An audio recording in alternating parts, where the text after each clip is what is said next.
host of the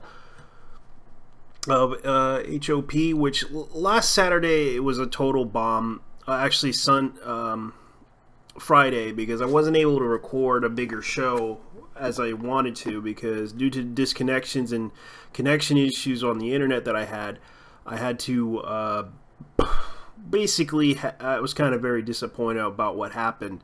The show kind of went off with a bang without a reason, other than the fact that it kind of didn't do so well as expected because of my really bad delay in the settings.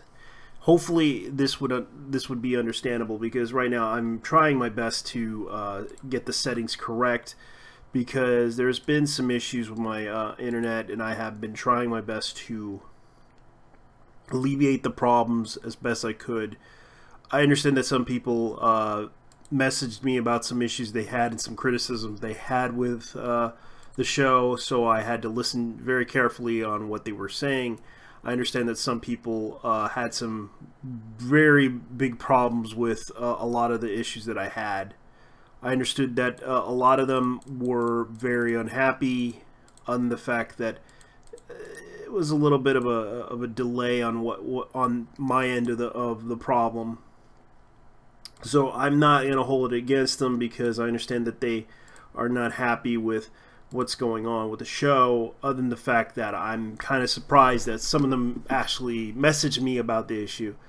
I'm going to go ahead and bring out the show as best as possible, because Friday wasn't really a good time, and I had some issues and technical problems, and I appreciate that some of you guys gave me some feedback for the show, because I kind of wanted to listen to some people who sent me some messages over Twitter and kind of told me what was going on, how they felt about it, other than the fact that I'm not blaming anyone. Thank you so much for your messages and everything. I'm going to try to get people to come in as soon as possible. I just have to set up the Google Hangout. Hopefully people can come in and just have a chat with me about some things, because I'm going to go ahead and get the Google Hangout started as soon as possible. And I've been having issues technically for a while, so hopefully this would work out as expected, because I'm not so sure if this is going to work or anything, because I've been having really big problems with my internet connection, and I understand that my connection has been having problems with a lot of things. So I'm going to go ahead and begin the show and talk about a lot of things that are going on. I'm not going to, put down anything. I might as well just talk about Neo Yoki, because the show that became a meme. Well, all I got to say is that the show became a meme in a way. I actually watched Neo Yoki, and I have to say that the show is it's not like the best animated storyline ever made, but I kind of got the premise of the storyline for what it was. Basically, it's a fictional world based on New York, and the kid is basically a rich kid who grew up from, let's just say he's like, his family is a magical, because they had an issue with evil spirits and demons and such, and they're basically the rat catchers of New York City. And Neo Yoki is basically a fictional world that's based in New York, sort of in New York, but it isn't New York. And after watching this series, I have to say, the kid is basically a rich kid who grew up and he has like he has magic, and he has the power to fight off demons.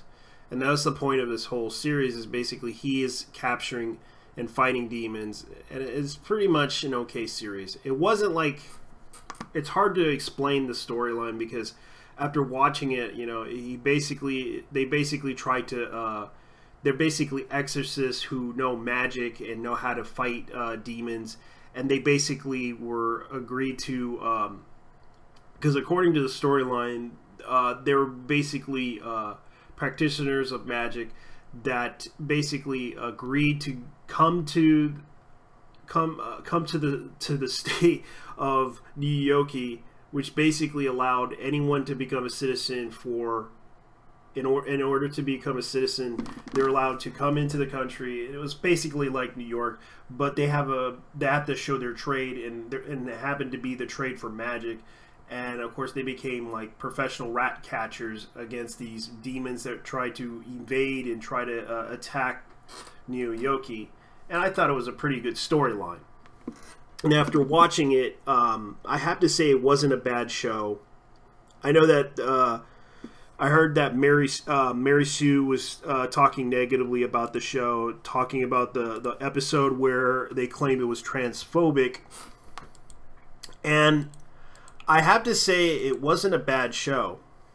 The premise of that show was basically interesting because it didn't seem like, when I watched the episode, basically they tried to imitate the whole Ranma 1/2 episode, basically, because I looked at the episode in question about the transphobia episode. Basically, it wasn't about the transphobia. Basically, what happened was, if you ever watched Ranma 1/2, what happened was the cursed spring water. Basically, his friends jumped into a pool where he was going to his dead uncle's house, and turns out his uncle was still alive because he was a raccoon in that whole episode. Spoiler alert. And after watching that show, I thought it was really clever. I thought it was a really clever episode. And watching it, you know, it was kind of like the Boondocks kind of animation that you would watch, and it was funny. I didn't have an issue with it. I didn't have a complaint about it.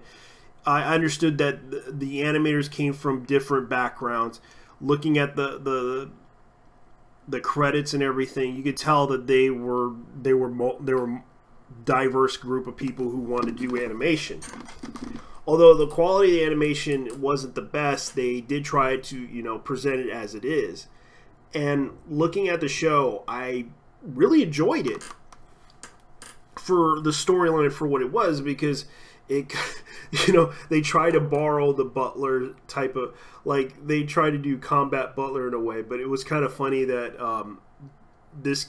that Niuyoki, in a way, and especially the voice actors, I was surprised that Jude Law was in that show, voice acting, being the robot, you know, mecha Butler. and watching that show, I have to admit, it wasn't a bad show. It was pretty much one of those shows that you just couldn't believe that they would put out there on Netflix. But, you know, I think it was an interesting concept of a show that basically, because I know that Jaden Smith, who is the son of Will Smith, decided to do voice acting for the show. And I'm not gonna say anything bad about this show. It's just I could see that they presented this show as it is. It's like, it's not like the best show ever made. And some of it was okay. Some of it kind of had like references to Ranma 1/2. If you saw one of the episodes where his friend turns into a woman, what happened? Like I said before, his friend turned into a woman, and he had to use his friend to get to a party and everything, and tried to convince that it was his +1. And it was sort of a ridiculous episode where they kind of went off on him about being misogynist and all this other stuff. The thing was, he, in a way, he kind of went into the Charlie Brown situation where he basically messed up or something, or he just, you know, failed miserably. And I couldn't the premise of it, but looking at Mary's article about this, they kind of went off a long way with it. And it's like, and people are like talking about this show being like, and I think Niuyoki isn't as bad as most people make it out to be. I think it's an okay, and I'm surprised IG and Studio Dean made this show, because it's kind of weird how they do this show and everything. I was just looking at the storyline and everything. I thought it was hilarious. I thought it, but you know, Verge was talking about it, Netflix Neo Yoki could have been awesome, but it failed. Its execution. I for once thought it was okay. It wasn't like the best, you know, cartoon series out there, you know, on Netflix, but I did have a good impression about that show, because it wasn't as bad as people make it out to be.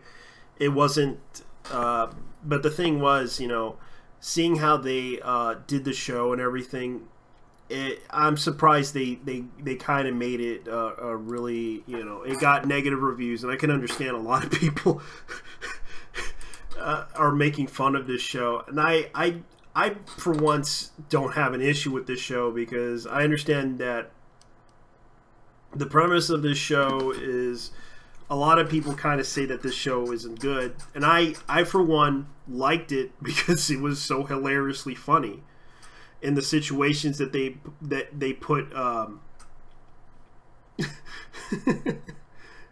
Niyoyoki, because I was like looking at it, because it wasn't really a diverse, you know, labyrinth of culture, because basically the story is basically Kaz Kaiden, who is the youngest member of his family, are as you might call them, magistocrats, which is, they just slay demon. They're basically demon slayers of a city that basically is in danger of being attacked by demons. And I thought it was a really interesting story, because they basically make a living off of trying to, you know, slay demons off of, and it's like a really good series, but at the same time, a lot of people didn't like it for what it was worth. I, for one, thought it was pretty interesting, because it just turned into a meme that I just couldn't help but laugh at. And a lot of people who...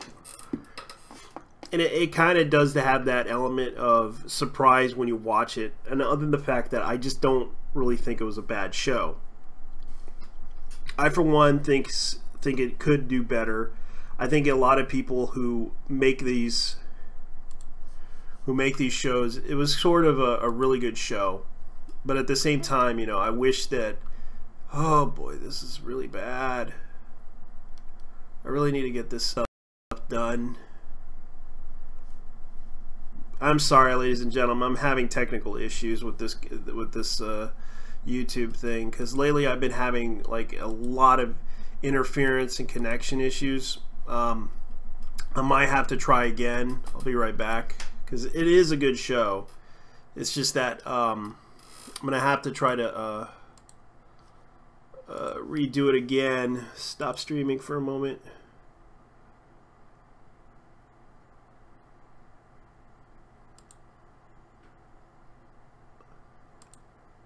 And here I am. I'm just having I gotta fix some issues here. I apologize, I had to put the delay on. There has been a delay issue. Usually I don't have a problem with this old version. It always works for me pretty well. And I'm just going to go ahead and talk about this show. Welcome, ladies and gentlemen. I am JT Vega, host of the Open House Party again. I apologize, I had some technical issues. Hopefully some people can understand that I'm trying my best to... because the reason why I have some connection issues, and I found out the delay. I had to reset it to 2 seconds. I had to put it in a 2-second delay, because it turns out it had a longest 20-second delay on my stream. So I had to lower the bit rate a little bit on average. Hopefully you guys can understand the quality isn't going to be that good, because there's been a lot of problems and a lot of issues. I'm just trying to explain to you guys the issue right here, because I do have a connection issue. I'm using Wi-Fi, by the way, and it's not that great. I try my best to communicate the issue as best I can. Other than the fact that this is something I want to talk about Niyoyoki, and again, I'm just going to explain to you guys what it is that's going on with Niyoyoki. As far as I know, Niyoyoki is a pretty good... a lot of people are talking about this show in a negative light, other than the fact that the show became a meme itself. And I understand that some people who criticize the show are not really into the show. The show is basically New York is basically the greatest city in the world, the most, and according to what they say about it, it's like the agglomeration in North America. It's a prestigious, not mere STEM, which basically is a fictional version of New York City. And the way it works is New York is a diverse land of culture and agricultural innovation for the global fashion, finance, and all of the cold comfort of lovesick. And it was basically a story about Kaz Khan, who was played by Jaden Smith, the youngest family member of the Magistrocrats, which basically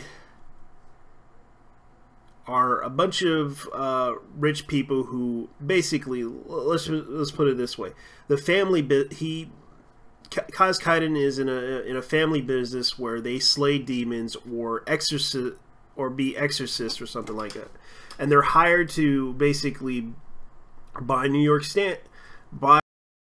I'm sorry if I call it New York, because this is a fictional world, and basically they get paid to do this, a lot of money to take down demons, for example. And I thought it was a pretty good storyline watching this thing, and I thought it was hilarious. Basically, you know, in this whole series, he basically tries to become a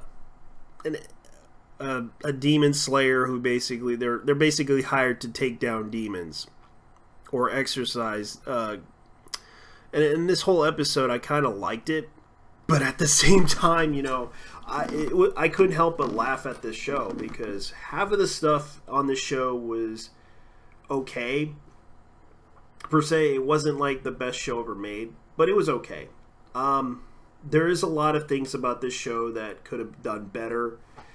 And a lot of it has to do with the storyline and everything. And I really like this. I like the concept. I like the idea of it. It was okay, but you know, I understand that a lot of the criticisms right now are very negative. Mary Sue kind of gave it a negative review. The popularity of the show so far on IGBM, because I'm surprised this show is pretty. Because it stars Jaden Smith, who is Kaz Kaiden, the richest kid in the world, who gets paid to kill demons. And I thought it was a pretty good show. And Charles, who happens to be a mecha butler, played by Jude Law. Helen St. Tesoro, who is Tabby Ginnison. Susan Sarandon. I'm surprised Susan Sarandon is in this thing, because she played the aunt. You know, Susan Sarandon from Thelma and Louise. Let's see, who else is in this? Kid Mero. Lexi. That's his friend. Diaz Nice, got a lobby. That's his friend. Let's see who else. Alexia Chung is Kathy. Jason Schwartzman is Archangelo. Yeah, I know that he's a very big. Yeah, you may know him. You may know him in some movies. He's been in some comedies like Mount Rushmore. Like, that was an okay movie. Cracked Up, The OC, Bored to Death, Saying Mr. Banks. Yeah, he hasn't really done many acting gigs, but I'm surprised he did this one. And after watching it, you know, I gotta say it's not that bad. Looking at this whole series and everything, it's okay. I might get some people to come in as soon as possible. Anyways, guys, hold on. I'm going to try to get people to come in as soon as possible. Just need to get some people to come in. Alright.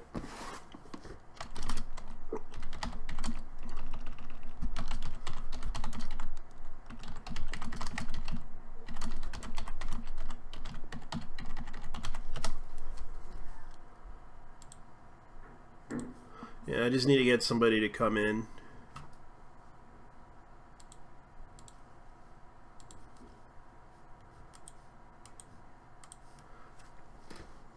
Yeah, because there's been some crazy stuff happening.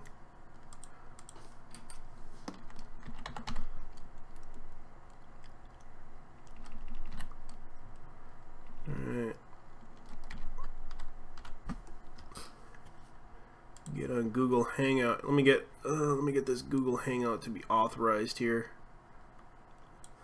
Yeah, because I'm gonna start a Google Hangout here. Hold on.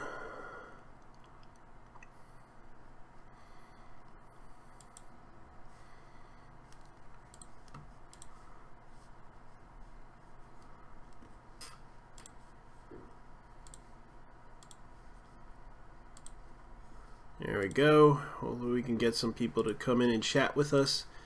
And hopefully people can understand what's going on. Alright, let me get some people to come in here.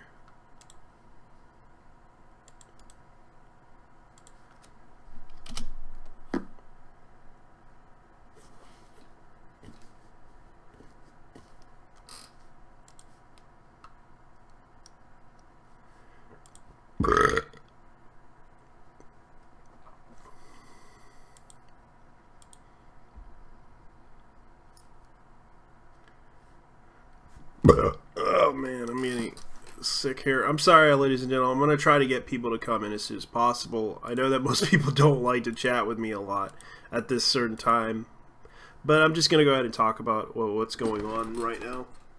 All I got to say is that Niyoki is the most hilariously meme show I ever watched. I got to say, it's not like the best show ever made, but it definitely has potential to be one of those shows you just couldn't help but laugh at. I understand that some people who talked about this show lately have been telling me about it. I know that some people are like tweeting this saying, "Oh my God, this show is so freaking funny." I know that some people had issues. There's even news that just came on. Harry Knowles from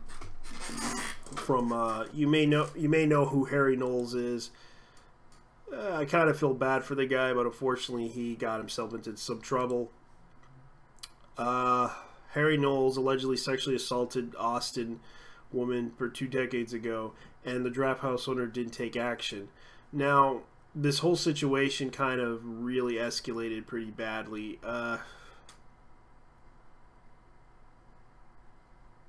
And I kind of feel bad that this happened. The guy who Harry Knowles is basically a guy who writes for, I believe he's like the founder of Ain't It Cool News, and I kind of feel bad that he's in trouble because right now he put himself in a position where he kind of did something. Now, a lot of people have been talking about this situation, and I kind of feel bad about that what happened. So, let's see here.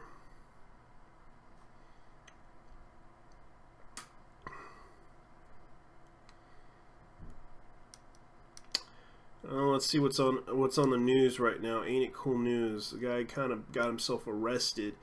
Well, I'm kind of glad that my order for sending the money to him is going to be pretty good. Hopefully I can get a pretty good comic out of this. Let's see here.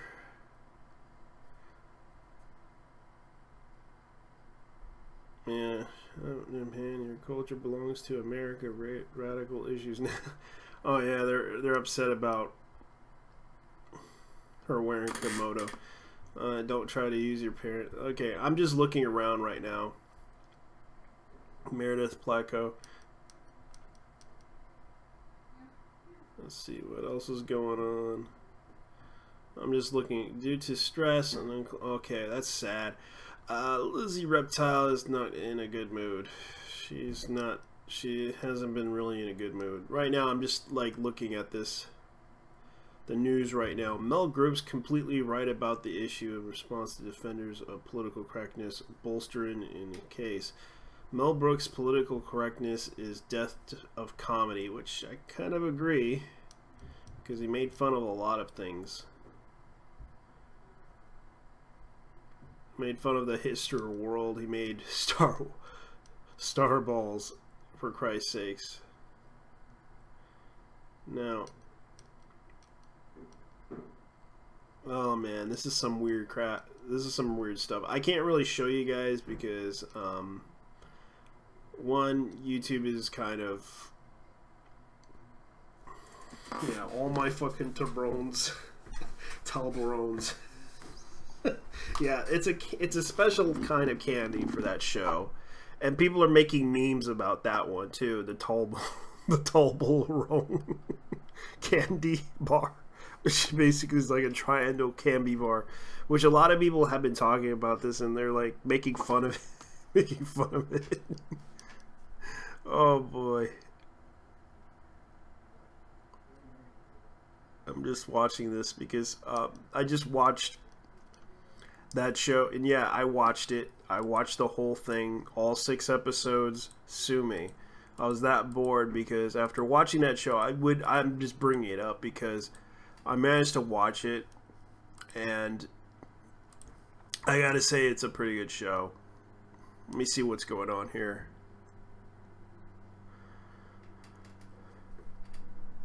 Became a communist SJW. This Faces of Myth.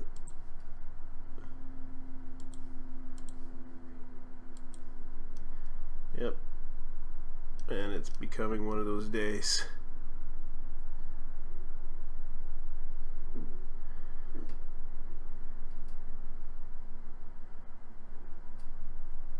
Now, looking at what's going on right now. DC's Unexpected, the horror stories.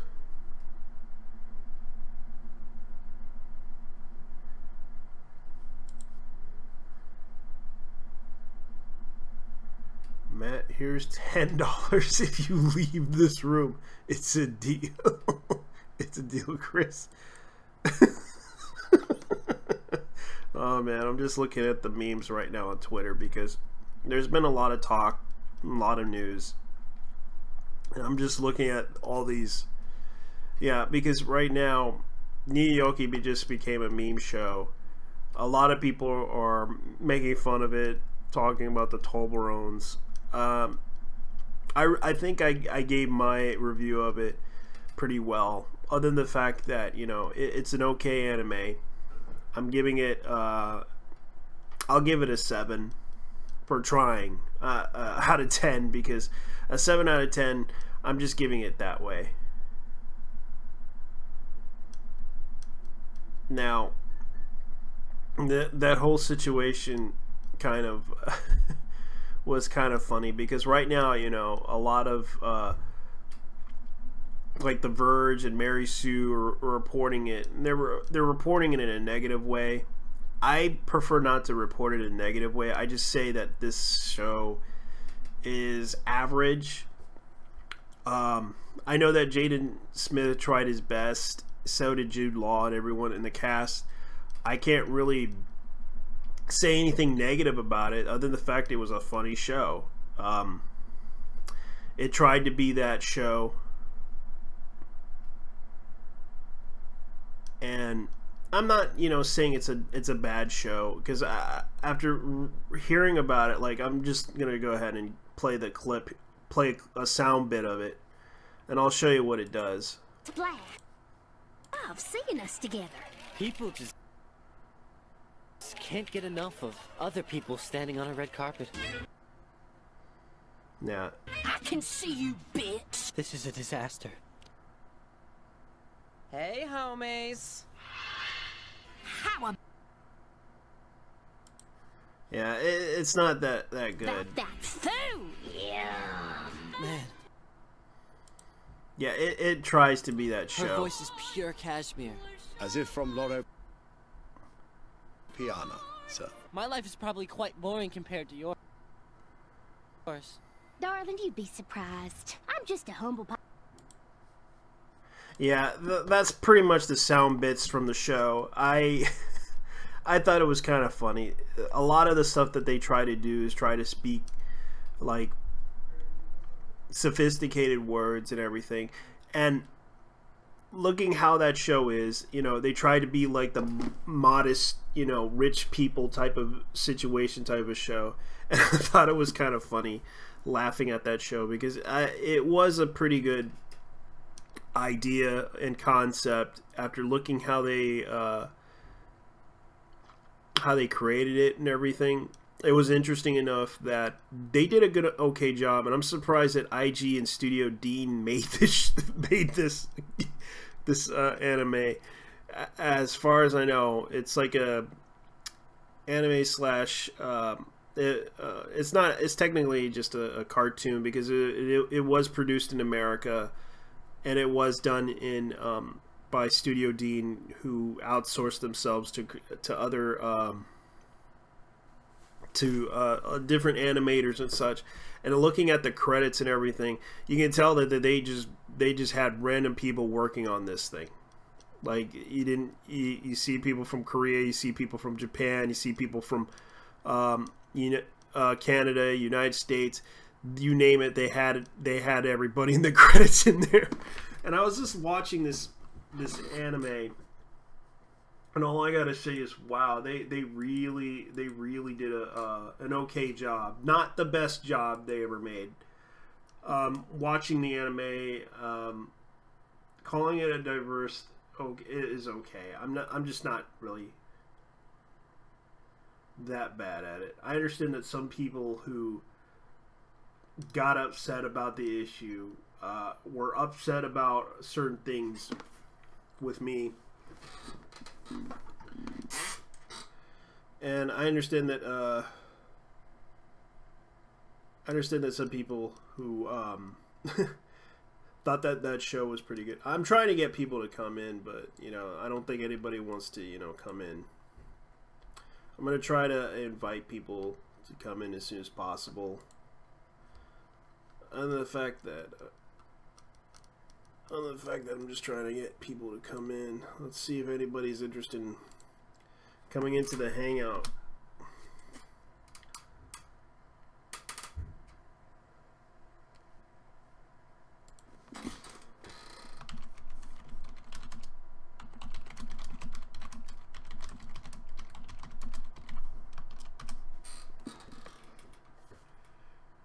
Alright, let's see if that works.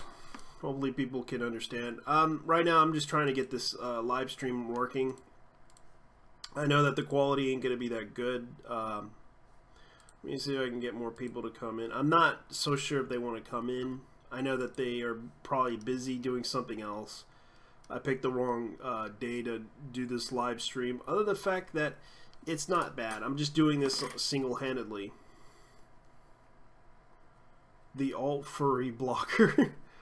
You can appeal anytime. DMs are open. These people are literally retarded. Yep. Yeah, it seems that a lot of people are very upset about the situation with alt furry.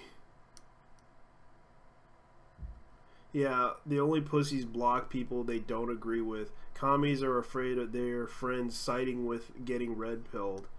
Or not blocked it someday. Yeah, apparently, you know, the furry community is feeling threatened by a certain group of people. And it turns out, you know, Antifa is that group of people. And I just found out that Baphomet and also the Chan boards are going World War II with them.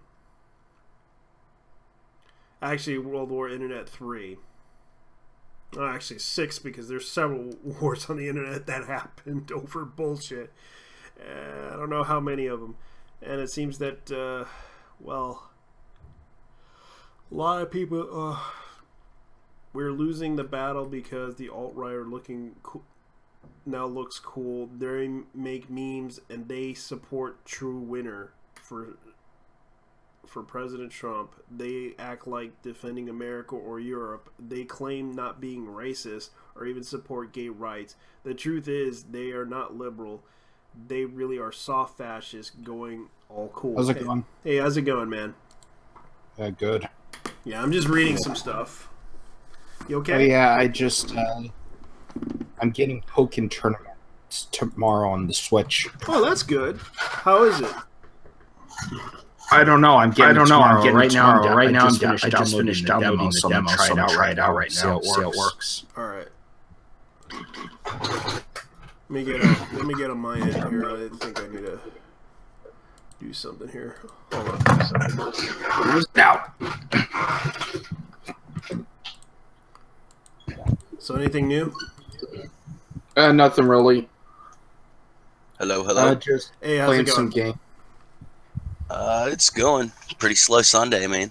Yeah, it is a slow Sunday. I right now I'm doing a live stream. In case if you're wondering. Oh, hello, internet. I don't want to play tutorials. Yeah, I watched Neo Yoki. I have no idea what that is. It's Jaden Smith's animated Japanese animated cartoon series. Does he wear a dress? No, he wears like a shirt and tie and a jacket. You know, he's like in a suit this whole show. I was laughing at I was watching this show. It became one of the biggest memes ever. Like they were people were making like you know the candy called Toblerone. It's like one of those little triangle chocolate, you know, candies that they have, and it's like it comes in a bar, and what happened was people are like making memes of Toblerones. Yeah, like they're literally making fun of this show. Like they really like the jokes on this show. Okay. Let's see how this game turns out. I'm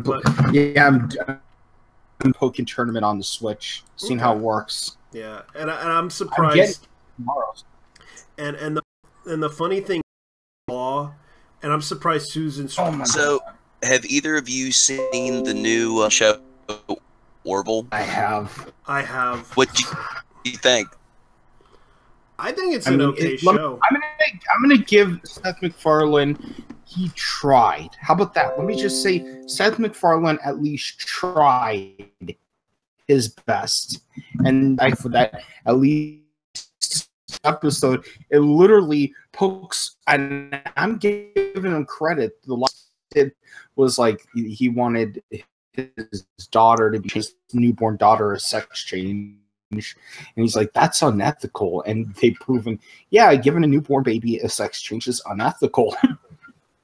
On that episode, I mean, I'm surprised. I thought they handled the whole situation pretty well, because I've actually been having debates and conversations about different cultural practices and how to apply them to more secular societies. You know what I mean? Yeah, I thought they did really good. That's why I've had a different change of heart. Was just that last episode. It was sort of funny, but also serious. They at least they covered a serious topic like that, and instead of making them like trying to transform into females, like trying to transform female into male and stuff, it's like I think it's just funny. Yeah, I watched it myself. I watched all 3 episodes. It does tend to go out with the issues. It was kind of like, I have to say, it should have been Star Trek. Seth MacFarlane should have done Star Trek. Know what I gotta say? I thought they did an amazing job of capturing all the little things that Star Trek had, like the way they cut to commercials, how they'll have like almost a freeze frame where somebody will say something really dramatic, and it's just like the last thing you see is their face looking really serious, then it fades out to a commercial. Stuff like that, the ship designs, the way I was full on expecting in the last episode for them to redo the Captain Kirk and the Lizard Man fight scene from the original Star Trek when they're walking through the desert up the mountains to get to the last lady or whatever. Yeah. Oh god. I thought it was kind of funny too when the first episode of the pilot. sort of, if you've ever watched Stargate Atlantis, the Stargate series, they sort of parodied that themselves, where Shepard was fighting a wraith. Yeah. They parodied that in like the first season, if anybody's ever seen. Because I thought it was kind of funny when everybody parodied that fight. I know. But the funny thing about it is that I thought it was kind of funny when they did the whole tree thing. Like, the guy tried to put a seed in and glue gunned. And what's her name? Yeah, what was her name? Oh, yeah. Destroyed an entire battleship with a redwood tree. You know what? I gotta say, I gotta give Seth MacFarlane credit because that actually made me laugh. That scene was like, "Have a happy Arbor Day." I know. And What the hell is Arbor Day? Yeah. Yeah, like, the hell's Arbor Day? And he's like, "It's a day for planting trees." It was a clever, smart joke, actually, and I'm gonna say it like that. I mean, only time could tell how the series will go. But when it comes down to it, the guy knows comedy, but Seth MacFarlane has a bad habit of just getting lazy with jokes after a couple seasons. I mean, look at Family Guy. Yeah. The only good ones they do are like the roadshow episodes and like the specials and stuff like that. Mm-hmm. Those are the only times where they get really creative. But then, I know, especially the Star Wars movie that they did with Blue Harvest. Oh, they were. I mean, literally, all 3 Star Wars movies are freaking hilarious. Like the parodies they did, like the first one they did, Blue Harvest, was freaking hilarious. Yeah. Especially the part when Obi-Wan was like saying, "I had the." No, you know what was even funnier was the Spaceballs reference they did with Herbert playing Obi-Wan, where it's like, "Wow, I'm glad you came," and then the lightsaber just pops up. I know. They did that. Yeah, I remember they did that in the first pilot episode where they were basically fighting and then the head lopped off. Oh yeah, there is. I'm trying to think of another one. Episode 3, for instance, they made like not episode 3, the third Star Wars one that they did. They basically parodied how stupid the remake was, because out of all the things of the remakes, out of all the things of the remaster that they did, back in the 90s, the worst one was Return of the Jedi at the Cantina scene. Yeah, they actually made. They made a lot of jokes, and they made a sock puppet come out. It's like, yay, it's even a remastered sock puppet. I mean, I'm gonna say like this about Seth MacFarlane. He knows comedy when it comes down to it. He has a group of competent writers. Let's just say he has really good writers that he always sticks by ever since like Family Guy just started. Yeah, ever since college too. Known fact. Yeah, ever since he's worked with a lot of writers and stuff, and a lot of them are pretty good writers. So, yeah, because I found out one of his writers from the days died, and he did a dedicated episode about him. He did like in the memory of Chang, which they actually were in college together, and I even watched their little little fan film, and I found out what's his name passed away. Oh, by the way, did any of you guys see Outlast? That was on sale on I don't know if it's still on sale anymore. It's on Humble Bundle store. It was free. I got it on PS4. No, but it was free out for the PC. Oh, really? Yeah, it was. I'm gonna try to see if it's still there or not. But I want to say there was an Outlast, or maybe it was a 7 Days to Die map that was up for free play on Xbox Live too. So, Pox, you have Ark, right? I have what? Ark Survival Evolved. We were talking about that in the Discord, right? Was that you? Oh yeah. I haven't played. I didn't play this weekend, which kind of sucks because they were doing the double experience and everything. What console? PC or Xbox? Xbox Live. Oh, okay. If you were on PC, I would point you to the group. Our group. We currently right now are on the Ragnarok map. We have a Ragnarok map we use.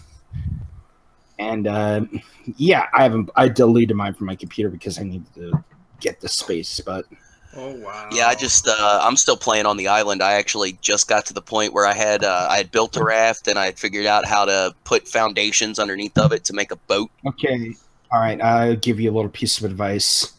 It usually takes me about if I'm on a times 15 times 10 server, which is like times 10 gather rate times 10 XP, you get 10 rates. What I did was on the server was, or what I did was I always raced myself to see how fast it would take me to get iron weapons, a long neck rifle with the scope, and a Pteranodon. And the fastest I've ever came to was an hour and a half. That sounds about right. Like, it's not been taking me long to level up. It's the because like I've got my raft built, my little houseboat built, and then I just to see what it all looked like, I just made an expedition all the way around the outer edge of the island. I would say be and was trying to find like inlets to get in, but some assholes on the server had the river blocked off with giant ass dino doors. Oh god, I dealt with those people before. Are you on PvE? Yeah, because I've just been goofing off to like you said, see how long it takes to get certain engrams and what's essential and all that.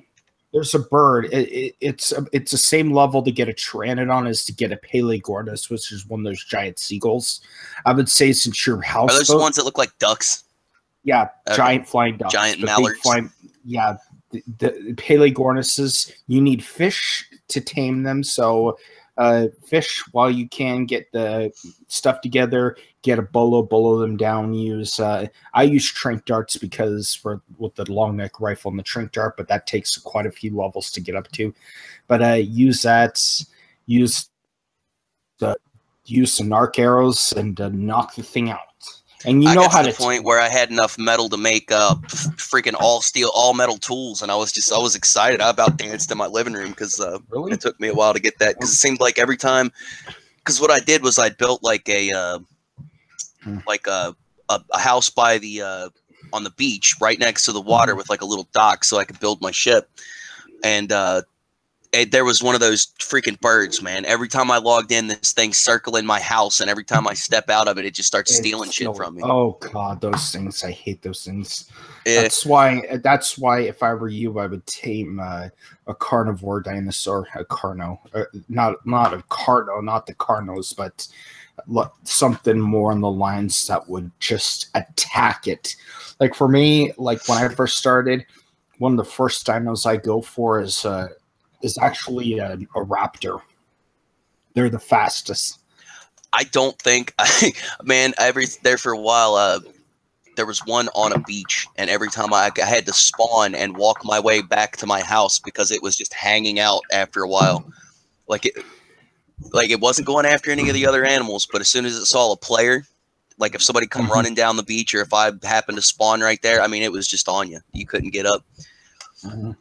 And the PvP channels, I've noticed, I'm guessing it's probably better to wait until you have stone building materials to even try to build a house and a bed and all that stuff, isn't it?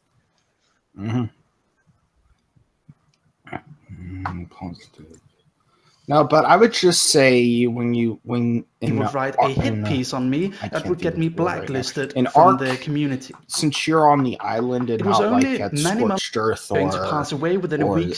I don't know. Do they have Ragnarok or the Center on Xbox?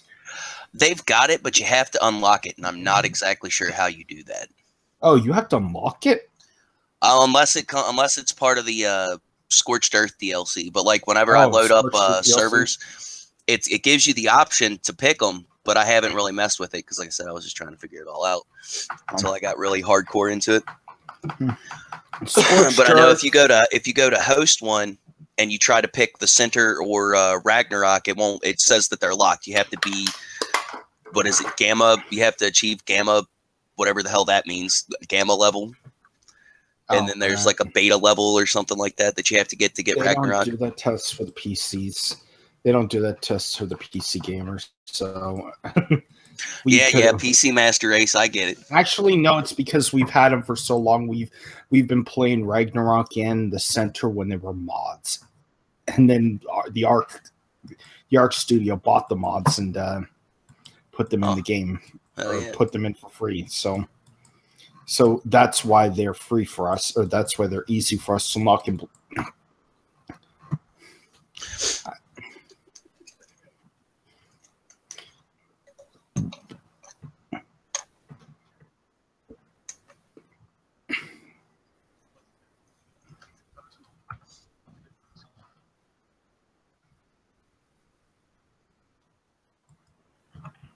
What? Faking an illness. Okay, how does faking an illness screw with a comic book artist? Like, how do you? What is he trying to say? The guy gave him AIDS or something?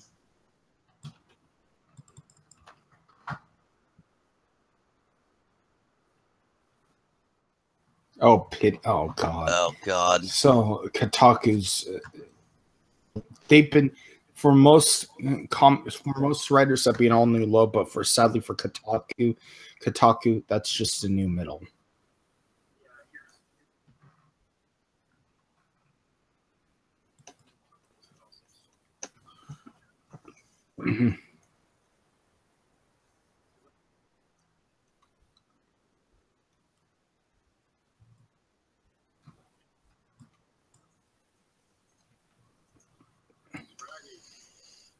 Guy, hey, no problem. I've been trying to find you guys. Granted, not that hard from the Nurgle server. I've just been busy. I've been trying to set myself up to either, at the very least, record hangouts and stuff. But every time I do it, like we did a 2-hour hangout with a few buddies of mine last night, and I managed to get all of 5 minutes of audio. Recorded the whole 2 hours of video from my screen, but only got 5 minutes of audio because I forgot to unmute the mics. Yeah. Okay. I forgot to unmute my mic.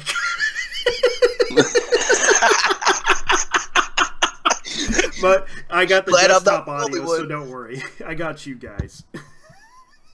Okay. Oh, that's great.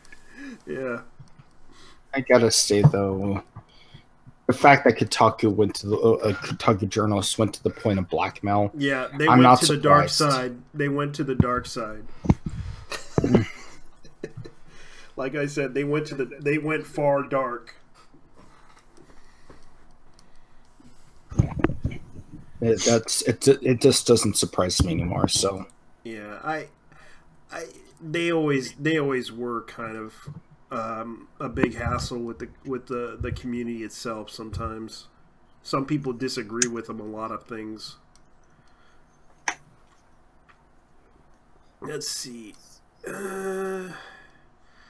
Let me look at Reddit here, because I need to look at what's on the news in Reddit, because you'd be surprised what you find out. Captain America on free speech. Remember when Marvel's... Yeah, I already seen that image. Okay. So have you guys been following diversity in comics at all? Yeah, I heard what happened to him. Dude, that whole situation is just turning into the most amazing shit show I've ever seen in my life. I mean, seriously, they said they wanted to beat him up. It's like, or goad him into fights. Yeah, how fucked up is that, man? Do they know what'll happen? These SJW type of people know what'll happen if they get involved in a fight with anybody. Well, not only that, you're talking. They were like the way he made it sound. They were talking about we're gonna trigger him like he's like we're gonna make him have a flashback of Nam in the middle of a convention center, and that'll prove us right. Like, I'm pretty sure he talks to his because even though he's a Marine, he talked about that part about him. He's more stable. Trying to trigger someone, a Marine from that's been combat wary, trying to trigger a Marine like that could not only would he beat you up, but he could probably kill you if you try triggering somebody with PTSD. I'm just saying, as a piece of advice, don't. Yeah, that's just it could fucked cost up. you. No, I know not to trigger somebody with PTSD. I know that. Even if my physical being isn't at stake here, I'm still know it's still a dick move to pull to try to trigger somebody.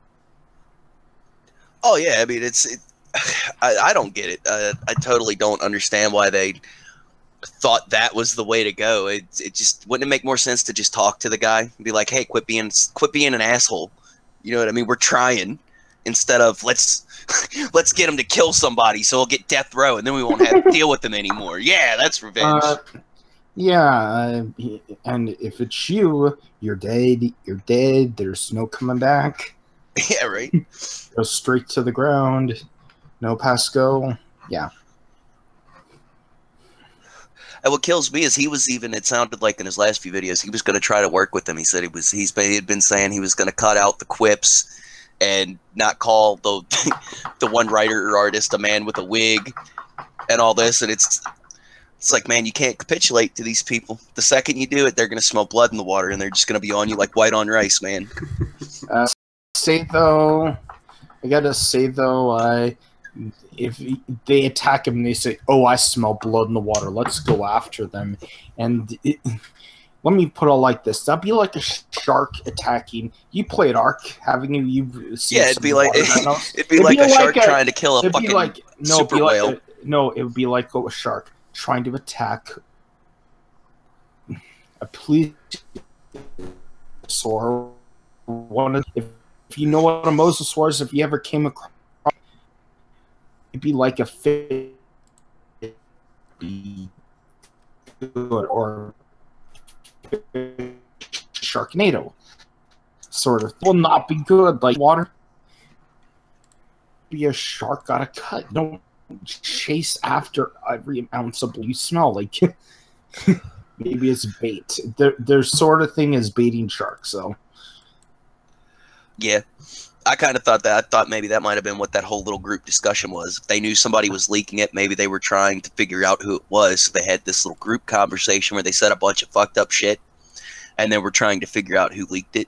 You know what I mean? Because they were talking about they're already trying to get other people in the industry blacklisted just for being subscribed to this dude on social media. That's fucked up. Yeah. Yeah, it's not gonna. Isn't blacklisting kind of illegal? It is. I think it is in the sense that if you're blatant about it, like, oh, we're obviously not going to hire these people because of, you know, race, religion, XYZ, whatever. But I think you can kind of get away with it low key if you can come up with an excuse not to hire somebody or not to give them a job that doesn't, that's far removed from that.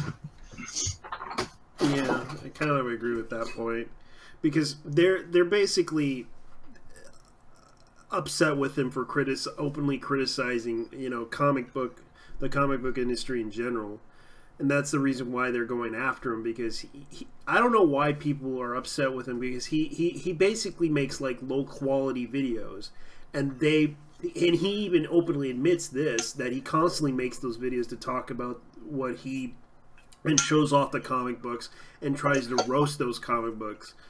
And yet they're really getting butthurt over the fact that he's gaining an audience, because a lot of and I have to agree with his point on this, is that a lot of people are not really talking about like a lot of the people in the community are not even talking about comic books anymore, because a lot of their comics don't, you know, especially they don't even review them on YouTube anymore. A lot of the people who make like comic book videos don't talk about it. About what? About just comics in general, or about the making reviews and such? What can you say? Almost every writer because I used to be into comics when I was a kid. I haven't really been into it until here lately. My kids are starting to get into them now, so I get a lot of My Little Pony comics and some Scooby-Doo comics and stuff floating around my house. But it just, when the writing just got horrible. It's like every writer that's been hired by DC and Marvel, it's like they looked at blog posts or something. We're like, oh yeah, they can do a good job. They wrote a blog. And it's like, no, it takes a little more imagination than that. Yeah. You know what I mean? They had like a really successful writer who made a New York selling book, but unfortunately she didn't do a good job of making what was that one? Oh yeah, Mockingbird. And I was like looking at the reason why that comic failed, and I can tell you why. Let's hear it. One was the art was really bad, because even I know from industry fact that a lot of artists who will openly criticize their work and say that your anatomy's wrong. Because I was like looking at the anatomy and everything in that whole thing, and I looked at the angles that they were putting at it, that the arms were pretty bad. The shapes and sizes of the bodies were misproportioned. Especially in every comic book panel you see in Miss Marvel, you know, also in Also in Mockingbird, because a lot of them, a lot of stuff that they tell you is that you misproportioned the body. You need to do it again. They would even tell you that. Even a Marvel editor would tell you that you need to do this again. This is misproportioned. You did this wrong. And it looked like they didn't even care. They just basically let these women do whatever the hell they want and, you know, just put it in there. Because they were on I think they were on a tight deadline just to do this. It could have been that, or hell, man. I mean, honestly, it could be terrified that if they say anything to these women, they're just gonna get, oh, you're a misogynist and you hate XYZ, so you know, we're gonna sue you and we're gonna own Marvel now. You know what I mean? I would actually tell them, look, I know you guys could do better because I seen your artwork. I even saw the artist's artwork in question when, especially, she was a fan artist. She had an account on DeviantArt and also on she also had an account on Tumblr. And I looked at her art and I was just like, wow, this is pretty impressive. But when you look at the comic book panels and everything, it just looked so bad. Like she was more into the Mass Effect thing than being a Marvel artist. Tired faces. Pretty much. Basically, the bodies were misproportioned. Because heck, you can. I can even give you a link to one of the panels that they did.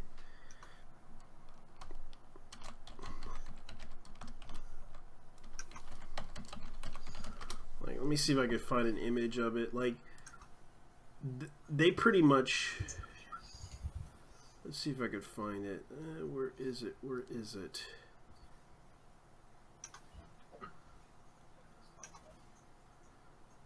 See if I can find it, because I know that there was.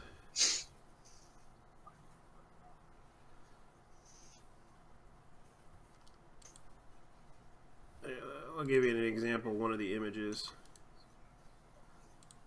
Like, this is. Let me see if I can post it right here. I'll show you the image. Like, this is. Like, that's like her arms. Her arms are small. One of her arms is bigger than the other one.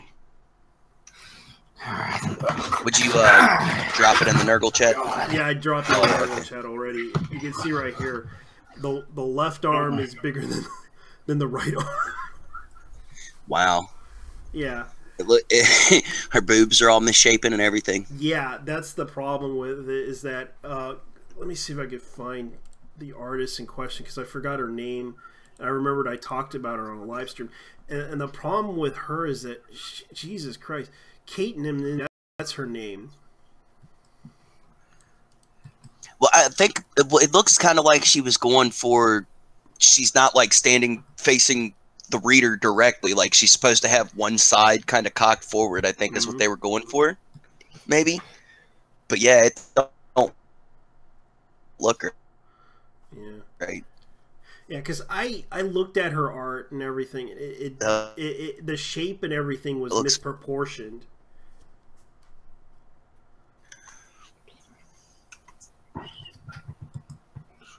And you could tell that I'm gonna play Fallout 4. You could tell that they hired a really,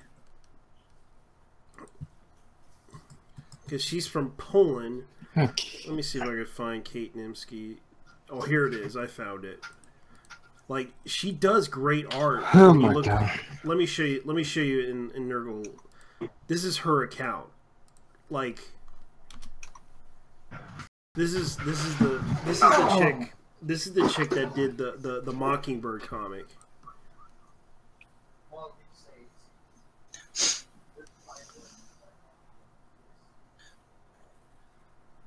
Yeah, that first Mass Effect screen on her page looks pretty dope.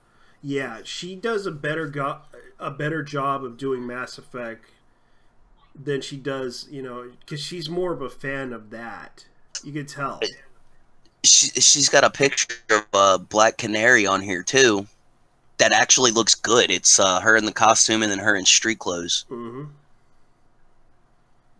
Yeah, that was definitely a subpar screen compared to what I'm looking at now. Yeah, because I looked at her art, and I think she does okay if if they would have actually, you know, put like were a little bit harsh on her to do better and tell her, hey, you need to correct this. This is wrong. You misproportioned the body. You know, they should have went and told her that and been honest with her, because by the looks of what they did to the comic book, by the panel right here, this is kind of why the anatomy was off on this one, and they should have corrected that. Oh yeah, because they could have done better, but at the same time, you know, it just didn't seem to work out for them. I'm telling you, I think they're scared. I think they got bought out. Marvel especially, they got bought out by Disney, and now they're terrified because Disney's giving them all these diversity quotas and shit as far as hiring. God. That's one of the death throes that could kill a company, is like the diversity stuff. Yeah, I was talking to my buddy Scooby. He made a joke, but he was pretty much spot on. He said all Disney has to do is buy Hasbro, and they bought his entire childhood. Yeah.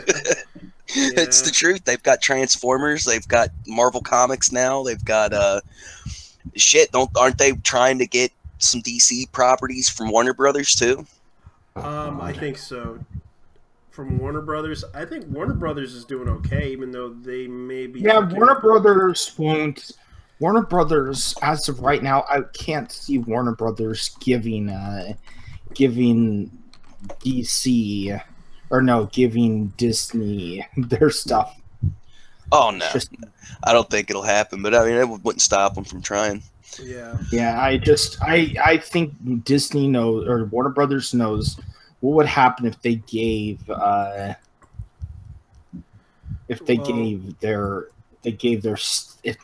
properties to Disney. They know what'll happen.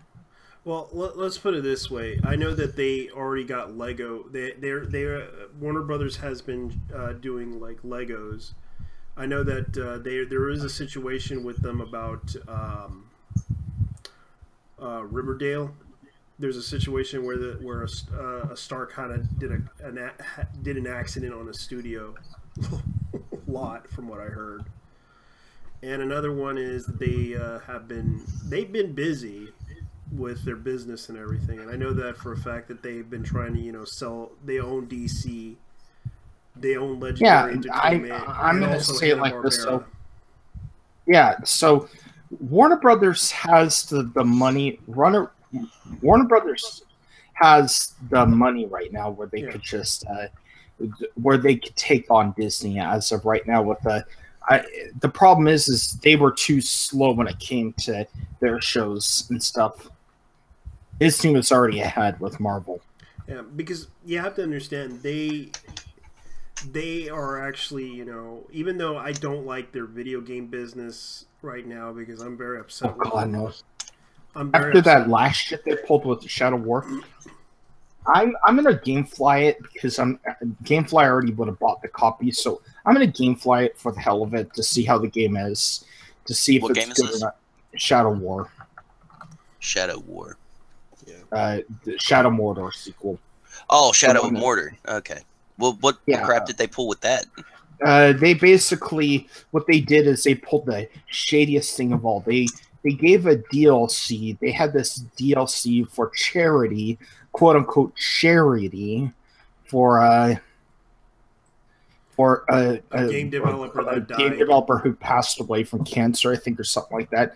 Mm-hmm. And one thing that they did was they basically said, "Oh, we're not giving all the money to the charity." They admitted to that. Yeah, they kind of. And now they're in deep shit, and people are canceling pre-orders left and right. It's like, you know what? No, I'm not going to support you if you guys pull this kind of shit.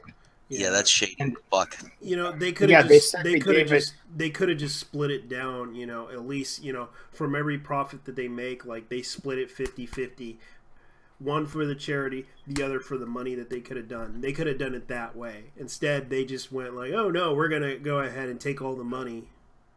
Yeah, but there's some places like Europe. If you buy it in Europe, it won't be given to charity. Yeah, Yeah, certain areas in Europe, and I kind of agree. Because no, and anywhere out of the U.S., you won't be given to charity. Like in some states, won't be given to charity either. So it's like, why would you want to give? Why would you want to help out this so-called help out the family of the deceased? Help out the family of the deceased when they are not getting almost any of it. And Warner Brothers is pocketing. Chances are they're going to pocket the money. It sounds like it's like the worst case of virtue signaling I've ever heard. Yeah. Where they're like, oh, we care about our employees. We care about people in the industry, but fuck you, it's our shekels. That's horrible, man. Yeah, and they profited off of someone's death.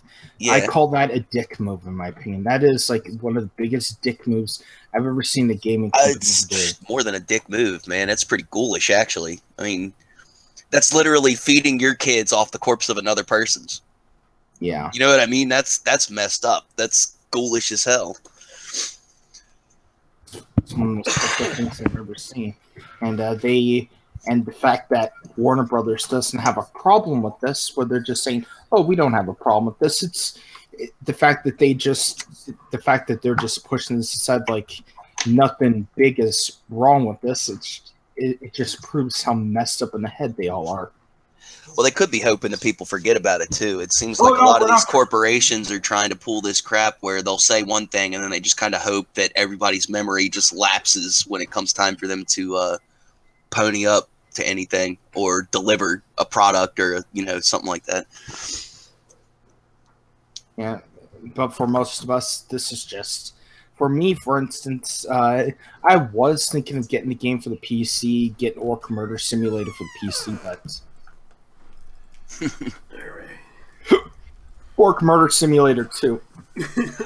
I'll be honest with you, man. The first one, it was good, really pretty game. Way too short. I was so pissed off when I had it beat in a night. I did a Steam refund on it because it was one of those situations where I didn't have the money.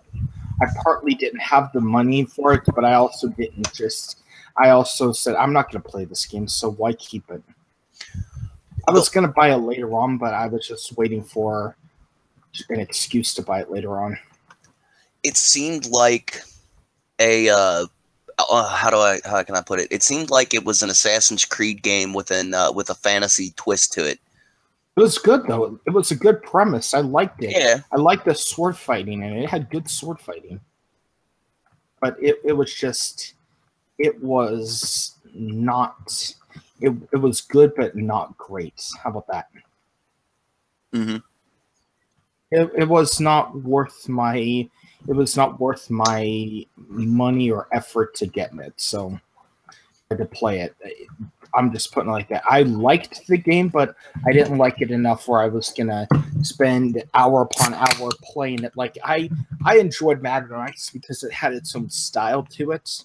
That game had its own style to it where you were just in the open world and stuff like that.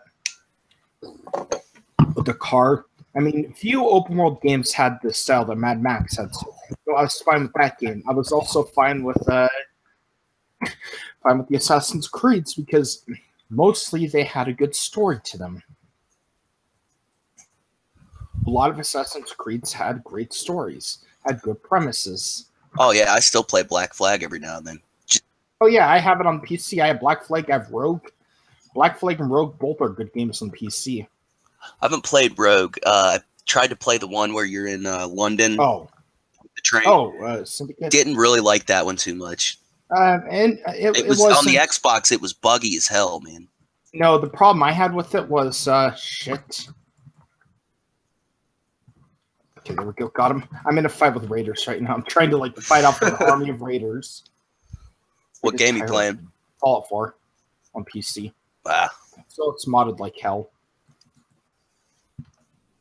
No, but the problem I had with the Syndicate was it had a good story to it, but and I like the mobile trains feel to it, but it was lacking in other areas.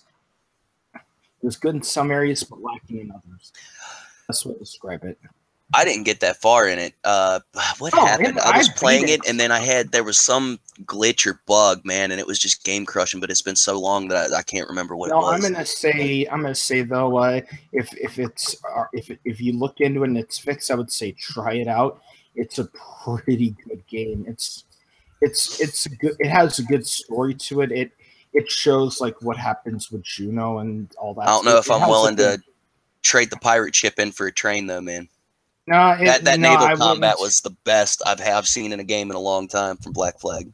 And then Ubisoft wants to make an always online version of that game. Screw you, Ubisoft, not buying it. I'm gonna play Origins though because it looks like your main character looks like Teal'c from Stargate.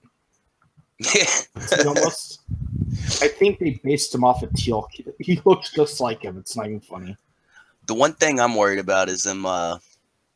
Because I think Mass Effect Andromeda might have been like this wake up call for the game industry. Hopefully that the SJW bullshit isn't gonna fly. People ain't gonna buy it if you don't put some actual work into it.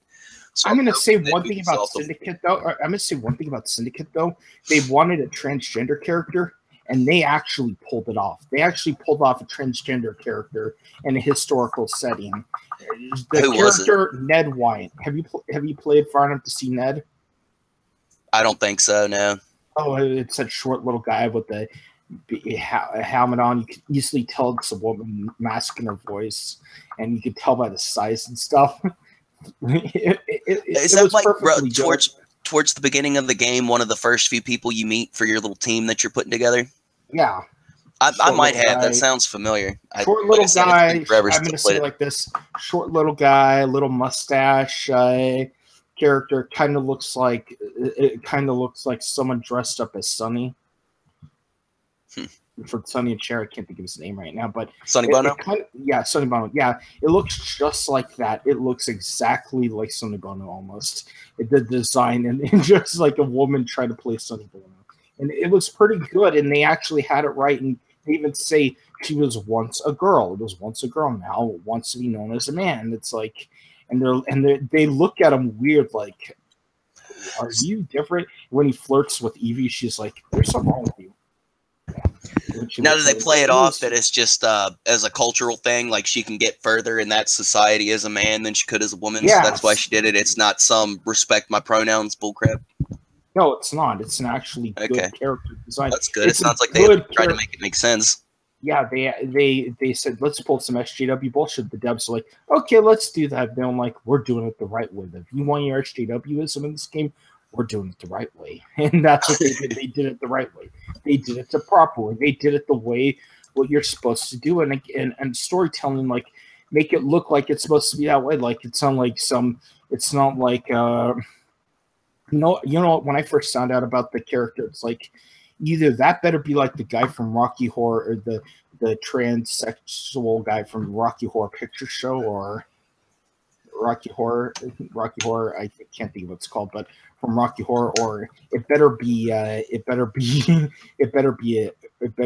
design. It better be like a cross dresser. But they actually had a cross dresser in the game. That the police officer. He cross-dressed quite a bit when he went undercover. So they actually had two cross-dressers, one that thought she was a girl, and the other that was hiding off as a girl. And if you started the game, it was during the first part when you were Whitechapel you came across that police officer. It's hard to remember, but yeah, I'll have to look into that. I swear though,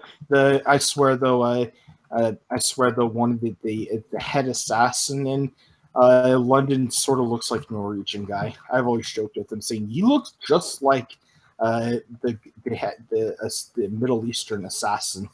He looks just like him, saying funny. Yeah. I can't think of what his name is, but I'm gonna get Origins. I'm gonna buy Origins. I've bought all the Assassin's Creed games, so you know what? I'm gonna try Origins out, see how it is. But I'm buying a physical copy this time. No more digital crap. No more digital buying. I'm gonna buy physical copy for the PS4. If it's good, it's good. But has there been an issue with digital downloads for PS4? No. I've never had an issue, but I just don't like the time it takes to download. That's why I don't download them anymore. I used to download them because I've noticed with my Xbox One here lately, it's been having, because it's about 2 or 3 years. I've had it for about 2 or 3 years. Bought it new, and it's all of a sudden wanting to it doesn't want to play discs. It'll play digital games perfectly, but it doesn't want to play discs anymore. All of a sudden, that's what my PS4 does. Like some games that there's somehow slightly scratched on the side, like the edge of the disc has some sort of chip in it. It'll be hard to play. I think mine's an issue with the eye or like the tray, the internal tray that holds the disc. Because like sometimes you put a disc in and you can, like if you put your hand on top of it, you can feel it vibrating where it's trying to start up or the disc starts spinning, but it won't read it. It won't read anything. And then if you I found out that if you kind of put it in and you let the rollers start going to try to take the disc into the system, and you just hold it for like a second before you let it go and go in, it seems like it forces it in and it'll start running. It's the weirdest shit I've ever seen in my life. Mm-hmm. Yeah, I miss the days of PlayStation when you could take the fucker and throw it up against the wall and still put a game in and play it all the way through. Yep. That's why I like the Nintendo Switch like I do. It's cartridge based. I think I've always predicted this because we're not at the point of I think we're gonna have one more generation with the physical releases. We're gonna still at least have one more generation with the physical release because we're not at the internet capable yet of digital download yet. Viable digital download, that is. So I'm predicting we're gonna have one more generation of physical copies, but I think they're gonna take Nintendo's route. And I've said this, and I've had so many people argue with me that this is not what's gonna happen. But I've been predicting this for so long, and my God, I'm gonna be right about this one because let's just face it. People are sick and tired of physical. People are sick and tired of the discs breaking. Companies are getting sick and tired of making them. I mean, they're cheaper to print. Don't get me wrong. It's like $10 more to print a cartridge than it is to print a disc. But at least with cartridges, you could fit a terabyte on them. But with discs, you can't. So we're getting to the point where we're going to have discs and stuff. Like with the Nintendo Switch, it wouldn't be viable if they would have had a disc in it.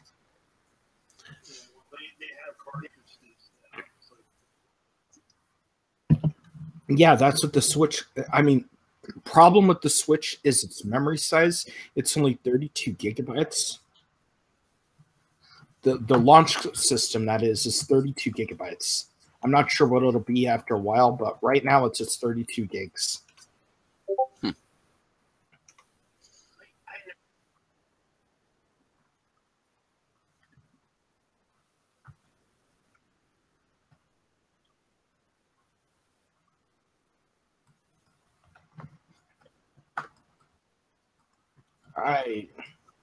Yeah, and the one thing about the Nintendo Switch that I like is just it's a physical copy, one, but two, it won't break as easy. And another thing they did, and I've liked what they did with it, is they idiot-proofed the system. They idiot-proofed the chips, so you can't eat them. So kids can't eat them, or dumbass adults can't eat them because they put a non-toxic liquid on it, something like acetone. I think it's acetone. I'm not sure. It's something that's really, it stings your tongue if you taste it. It's a pretty good design. Let me just put it like that. The issue that I have with the digital downloads, man, is like, okay, say I've got an entire library of games saved to my console that are all digital downloads, and then something stupid happens. I forget a password or something, and then I have to make an entirely new account. All that money that I just spent is freaking wasted. It's gone. The only digital download I could truly trust is Steam, and that's the reason why I could trust Steam, unlike other companies. Is Steam at least does one thing. They at least give you they at least have a thing. They at least have a thing in their contract where if the company goes under, you're allowed to save it on a separate drive, whether it be like a flash drive or whatever chip DVDs, CDs, whatever, burn them on a CD or whatever. You're allowed to do that. You're allowed to save your things. You're allowed to save your data on a system. And so with Steam, when you actually buy it, it's yours. You're not renting it like you are from PlayStation and Xbox. Basically. That's basically what it is you're not renting. With Steam, it's yours, basically. That's the way to describe it. How you put it was 100%. It is yours, like with good old games. Same thing. Steam is sort of a DRM, though, but not as much. But GOG, good old games, isn't a DRM. They pride themselves with DRM free. That is one of the biggest prideful things, is they say, we are DRM free. Yeah, I understood So that I'm gonna actually wanted to make that system good, because a lot of those games that Nintendo had also used the Wii U. Oh yeah, and Wii U, I'm gonna say it like this: the Wii U, it was a good system. Like I agree, JT, it's a good system. They had good games on it, but it was a failure. It was a failure. Not many people bought it. Nintendo failed it. Nintendo really failed that. And I made the mistake of buying it. I shouldn't have bought it. I should have just saved that money and bought the Switch when it came out. Just saved that money and bought the Switch, because I paid about the same amount of money for the Wii U as I did for the Switch. And I'm going to say it like this. The Switch is more worth it because it's getting third-party support. I saw the video of Doom on the Switch. God damn, does that thing look good. It's not 60 FPS like the PC version. If I wanted a... The PC version is a sharp 60 FPS, is a steady 60, and the Switch is just a steady 30. But that's still good though, a steady 30 without any drops. The Wolfenstein, Shadow of the Colossus, it's going to be on the Switch too. I mean, it's going to be a lower res, but remastering it, or are they going to Shadow of the Colossus? It's just coming on the Switch. Oh, okay. They're putting that one just straight on the Switch. L.A. Noire, the entire game is going on the Switch. I mean, yes, it's a 7th gen game, but still. I think with the Wii U, man, I think Nintendo just kind of jumped the shark when they released it, because if I'm remembering right, the Wii was still kind of big with people with kids and stuff, and then it was like they wanted to get a jump on the competition with the new console, so they dropped that, and it was just. Did you see the commercials for the Wii U? Like they were all focusing on kids. Like one of the ones was family time, togetherness. I love where VTech USA is good. Yeah, but that's always been Nintendo's stance. They make games for kids and family oriented stuff. But now with the Switch, they looked at that like. Maybe that's not a good idea for us to do. Maybe we should focus on adults, not kids. Yeah. Nice. That's what they should. That's what Nintendo should be focusing on, is games for actual adults. Yeah, and that's what they're doing. I mean, seriously, they're putting L.A. Noire, which is an M-rated game. They're putting Shadow of the Colossus and Doom, which are, if you've ever played either of those games, they are very gruesome games. Oh, yeah. So did Nintendo get over their third-party problem, where they couldn't hardly get any third-party game companies to put anything out, or they wouldn't let them? They've had that problem since the Wii. Or no, since the GameCube. They've had it's 64. It's like Super Nintendo. No, the Super Nintendo had good third-party support. It was the Nintendo 64 that was the serious problem. I mean, I'm going to say it like this, so Nintendo 64 was a good system. It was one of the best systems of that generation. It really was. That console made me break more controllers than with the wrestling games, the WWE games. God. Yeah, man, I played the shit out of those when I was a kid, and it'd break a controller if I played it for more than 2 hours at a time. Yeah, guaranteed. I've broken several controllers too.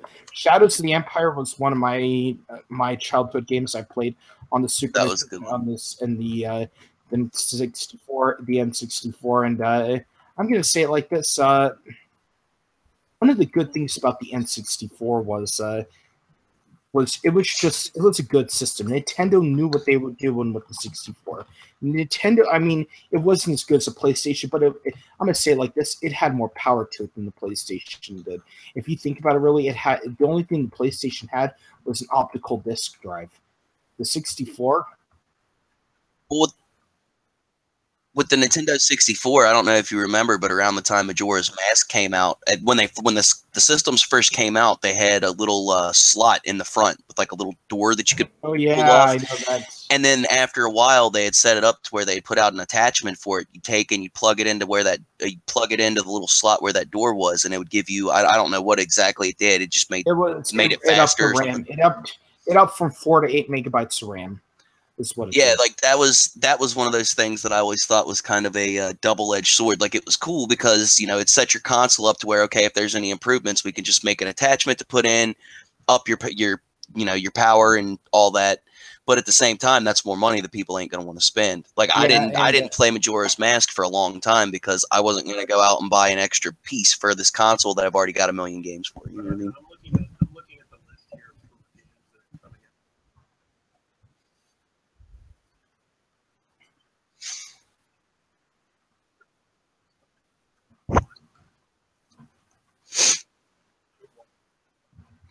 Yep. Oh man, people still play the soccer games. I don't understand sports games. I don't either, but it's just something. Dope ass game. You know what? I got 2K17 on the. I'm going to say it like this: you're going to have more. You're going to have a pretty sizable SD card, micro SD card for it.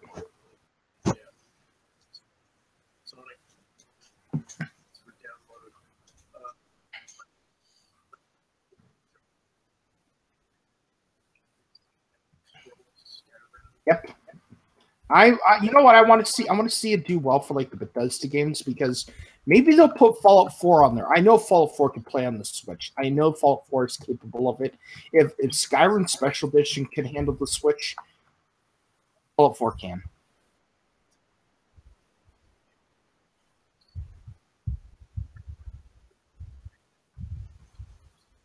And like Nintendo Switch, like I just played Poké Tournament on there.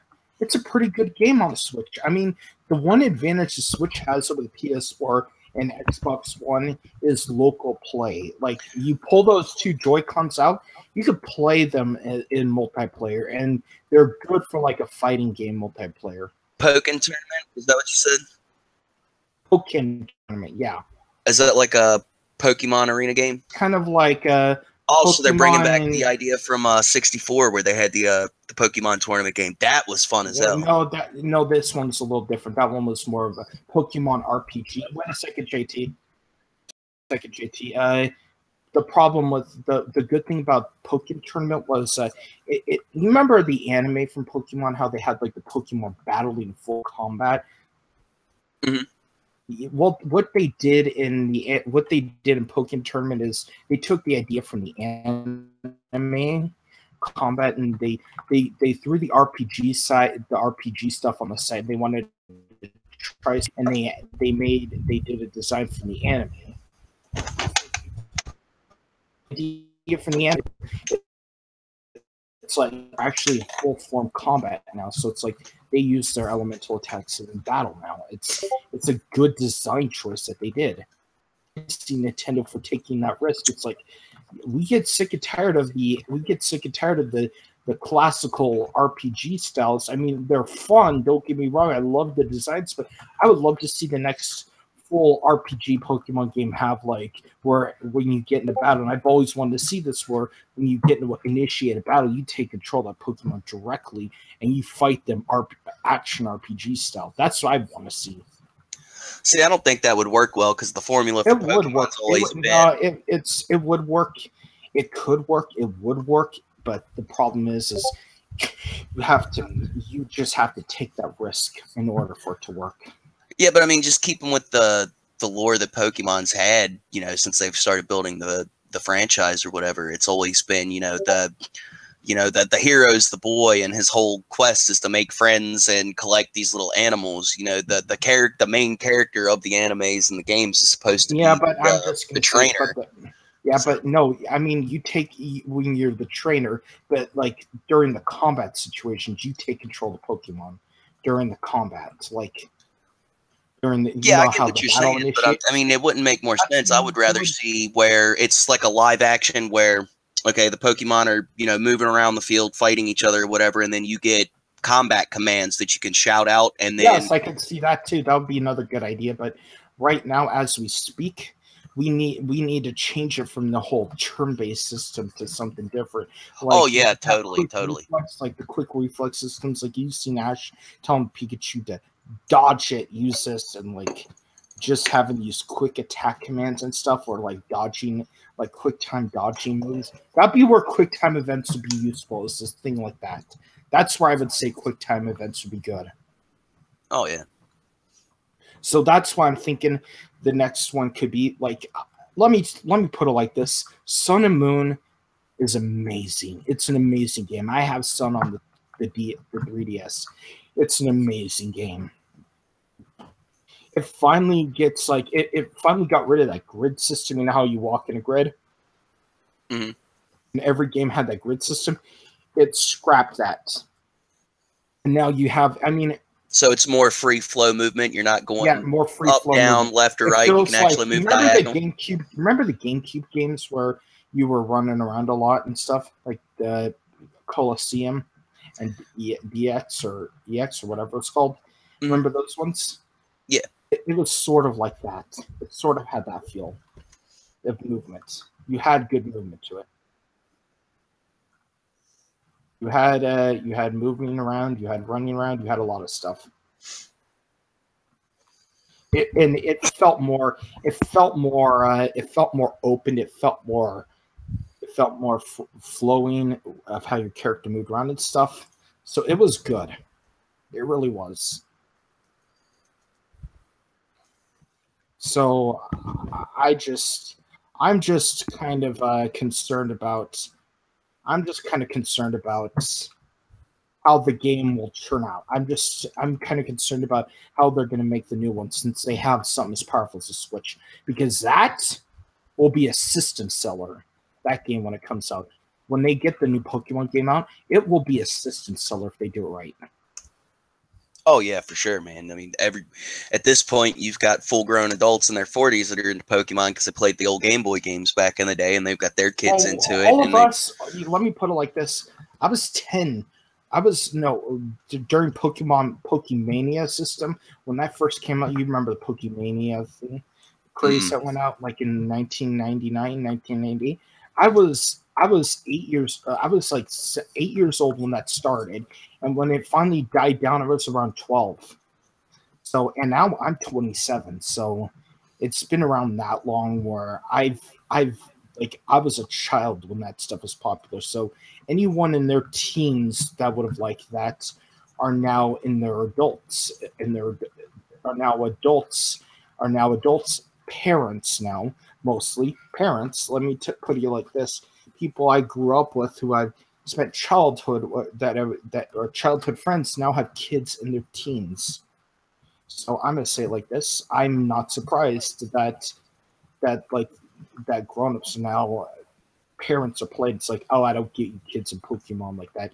It's not that way anymore. It's like, I'd rather have you play Pokemon than this crap like that. I'd much rather have my kids playing Pokemon than Grand Theft Auto. You know what I mean? Yeah, it's just to that point where it's like you're just telling them I'd rather have my. It's just to that point, and you're just it's a good open world game. It makes you think. Pokemon seriously makes you think. It makes you strategize, and I don't think many people, like many parents or many like the older people, they don't get that. Like the ones like I remember back when Adam Sutzler and Morgan Webb, when they did X-Play, they mocked Pokemon. Nostalgia critics still mocks Pokemon. I don't think those dumbasses really get like how much thinking you had to do to play that game. It was like a Final Fantasy. It was like Final Fantasy. You had to think.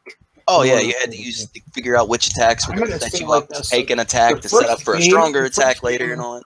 Yeah, the first game I ever played was Final Fantasy VI, and on the Super Nintendo, and that was the first one to ever make me think. And then same thing went with and I would never have, if I never played Final Fantasy, I never would have finished Pokemon Blue. I never would have finished it. I would have rage quit early. I'm being truthful there. I would have rage quit at a very early time when I was starting to play it. So I don't think people really get how effective those games are. Like how effective they are at like us developing strategy as a young child. They don't get it. And like they say, oh, I don't understand you kids. It's like, fine, you don't have to understand us with our things. Let's just put it like this: like Pokemon and Final Fantasy, it would be the same thing as chess was. It'd basically be like chess. It's the same type of thing. It makes you think. You are always on your feet. You are always thinking. You are always trying to complete this game. It is one of the most challenging things you could ever do. It's one of the most challenging things you can ever do is when you play these RPGs, and I hope they do more of a they evolve it, because like with Final Fantasy 15 that just came out a year ago, that they evolved it. They changed. I mean, it wasn't a good game, but at least they tried something new. They tried open action this time. They tried open world. They tried open end action, and it, my opinion, it was a weak story, but it was a good open world game, and I like that. I thought the combat worked well in Final Fantasy 15.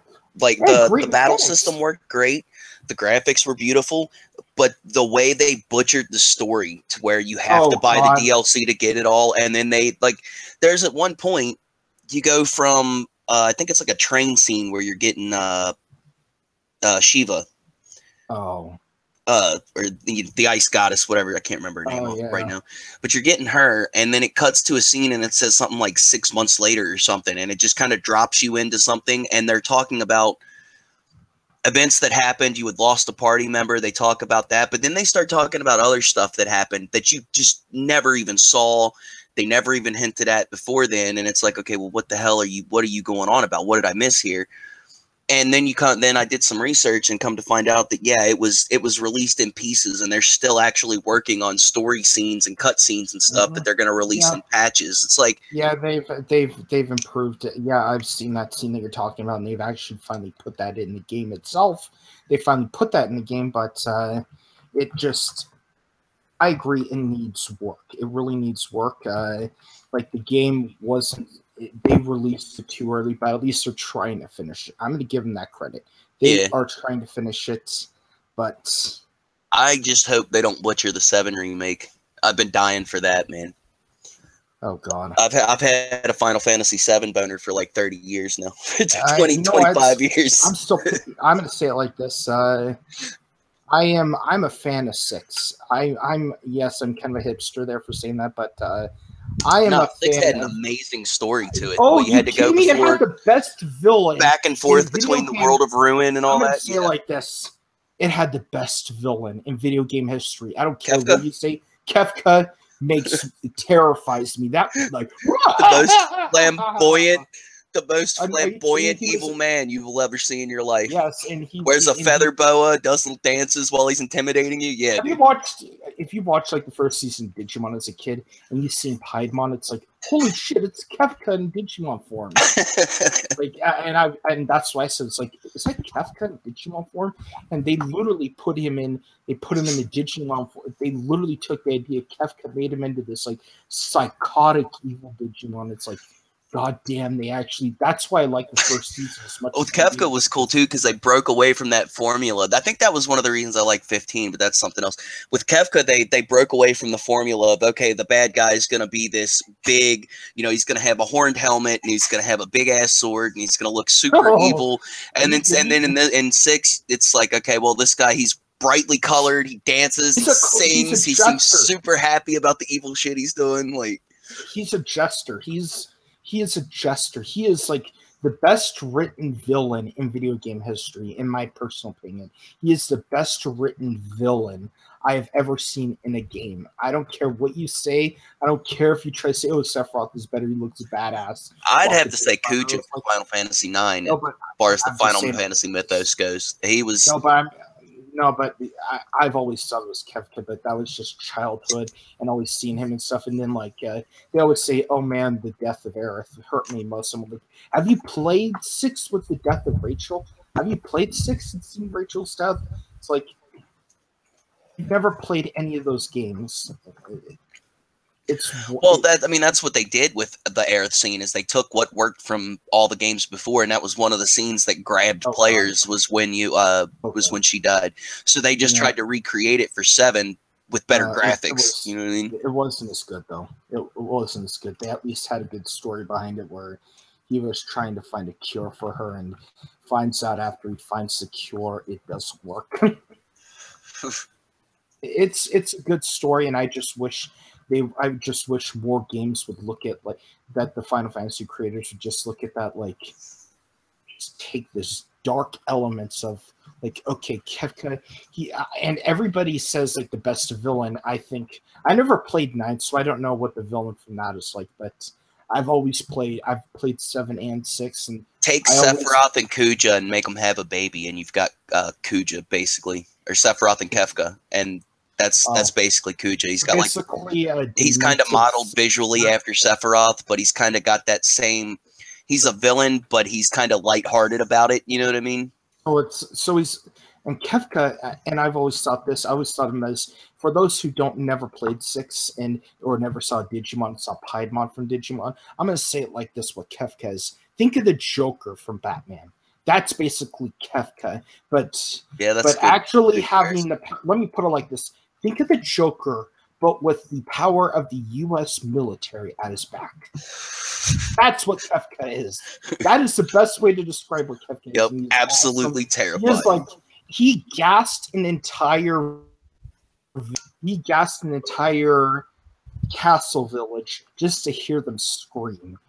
Just to take pleasure from their screams and suffering. He is like the best villain in a video game, and it's so easy to make you want to hate them. Like with Sephiroth, I can't hate Sephiroth. I know a lot of people say, "Oh, I hate Sephiroth." I'm like, I can't hate them because when he kills Shinra, it's like he saved the world right there. I don't care what you say about Sephiroth. He actually saved the world when he killed Shinra. But he didn't save the world from Shinra. He stopped them from taking over the world so he could do it. That was the motivation. It was sort of like that. So, but unlike Sephiroth, Kefka, he's like, I am going to. Kefka is just so evil. He's like, I cannot describe a more evil character than Kefka in a video game. I want to see somebody throw something out there that's more evil than him. Out of all the enemies in there and stuff, out of all the enemies, Ganondorf, even in Breath of the Wild, Ganon is a kitten compared to how Kefka was in 6. And I'm gonna say that outright. Ganon is a genocidal maniac from the entire Legend of Zelda series. But at least with him, he wasn't like when he tried ending his enemies, he did it quickly. With Kefka, he made it slow and suffering for his enemies. Yeah. So it's just like, I just always say it like this. I wish they would make game villains much more better. I don't see it that much anymore. I don't see good villains. The only ones I've seen so far in recent history were from the Assassin's Creed series where they've had, and that's why I've liked the series so much, is they've had some of the best villains. It's not really a villain, but if you've ever played XCOM, the aliens you're fighting against, that I thought, I thought that was just an amazing you could enemy sympathize force. You could sympathize with them at times because when you learn in XCOM 2, you learn they're fighting for survival on their own. That's why they're trying to take over worlds. They're trying to save their species. So you kind of gain a sort of sympathy for them. So it's like two species trying to fight for survival, and that's basically what it's like. That's what XCOM is basically what it's about. And they go in depth with those enemies and stuff, and that's just the sad part about games anymore, is they don't do that anymore. It's like, oh, this is a bad guy right here. Yes, at least with like the first skeleton warrior. At least with the first trilogy of Mass Effect, they did something right with the villains, the Reapers. They were like, We are sick and tired of you guys creating synthetic life and screwing everything up. We're sick and tired of it. We're going to put an end to every race against your synthetic advantage. We're going to stop you. That's that was another villain. The first Mass Effect game. What was his name? It started with an S. I can't remember. Saren. By the time you got to the end of that game, you felt so bad for him. At least I did, because he was trying. He entirely lost himself. Any semblance of a soul that he had was just sucked out by these machines that he gave himself over to. Sad to say this, and like it or not, so was the Elusive Man in 3 at the ending. He was. I mean, it was just a repainting of Saren almost, but it was to the point where the Elusive Man was the Elusive Man was better written than Saren was, my personal opinion, because I think it's because they knew Saren was going to be a one-shot throwaway villain for that one game, just to kick everything off. Elusive Man was, you were fighting with him, you were loyal to that man, you were loyal to Cerberus, you're like. And you have to churn on them. It's like you break that loyalty. Same with like Fallout 4, for instance.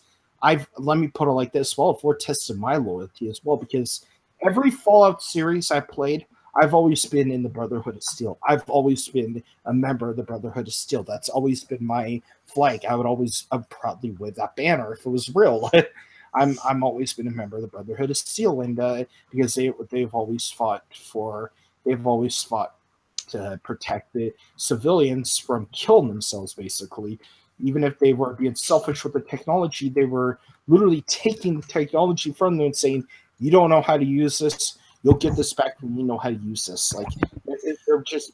Yeah, but that's what made the Brotherhood great, too, because you never really... They weren't villains, but they weren't good guys. They had their own thing they were doing. Mm-hmm. And then it was really up to player interpretation as to whether you should help them or fight against them. And then in Fallout 4, they kind of... a new dictator rose, and he says, oh, we just want to help the people. And it gets to the point where wanting to help the people, he is like... And you gain a loyalty to one of your friends named Dance. You gain a loyalty to them. And spoiler alert coming ahead for anybody, shut off your microphone right now, or shut off your headphones right now, mute it right now, because this is a huge spoiler if you've never played the game. When you learn that Dance is a synth in the game, shoot him in the face. You either kill Dance or you side with them, and if you don't have good charisma, you either turn on the Brotherhood right there, or you either turn on the Brotherhood or you turn on Dance. It's like one of the hardest choices in the game, because there is, if you have your charisma up, there is a third option, but it's really hard to make happen, where you can they just basically tell you to fuck off and don't bother them anymore, and they'll let Dance live. Yeah, that's what I did. But there's also another one. There's also wait a second, JT. There's also one more thing. It's cut content in the game, and I download the mod to restore this cut content because the voice acting was there. Like, there's voice acting with Piper as well, where you tell her, yeah, I was in the war, and you tell her about the war and stuff, and she's shocked. She wants to know everything about the Great War, or about World War III. And you tell her about it and stuff, and that was a good scene right there that they cut out. But there's one where I haven't had a chance to test out yet, but Dance could challenge... could challenge what's his name for leader of the Brotherhood, even if he is a Sith. Okay, JT.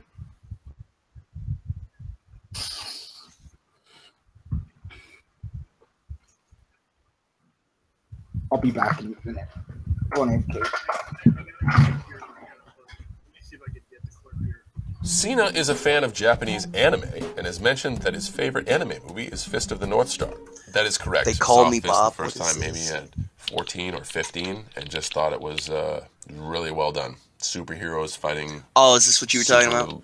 Least style stuff. The Cena in Florida? And crazy infinite strikes. Right, I have no idea if this is going to come through my microphones. Oh, okay. Never mind. It's just a picture. Yeah. Okay. Yeah, that's a picture of Lucky.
All right, I'm back. Can you guys hear me? Okay. Yeah, I don't know what that was. I I played that little vid, and then all of a sudden my mic cut out. Yeah, I was sitting here talking to myself like a moron for like 2 minutes. Fucking John Cena.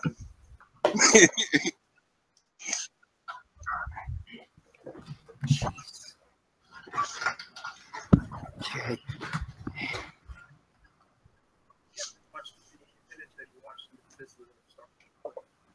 Yeah, it was funny. It's like he's redoing his own Wikipedia page.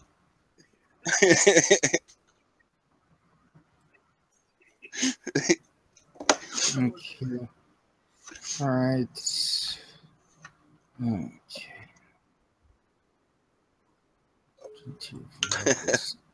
On right. What, John Cena? What is he doing?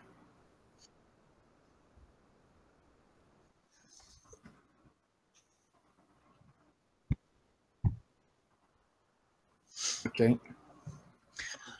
I've seen a couple ads with him here lately. I guess he's got a new movie coming out about bullfighting, where he's doing the voice of a bull. I feel bad for that bastard for having to beat that poor bastard for having to be in a movie with Amy Schumer. I feel bad for him. He was in a movie with Amy Schumer. I'm not lying. They put him in a movie with Amy Schumer. I cannot lie about that. I'd watch it if he choke slams her. No, it's called AA. It's a fireman's carry over the shoulder drop, basically. And he didn't break his knees or his spine. You know what the AA was originally called? It's called the FU. It was like one.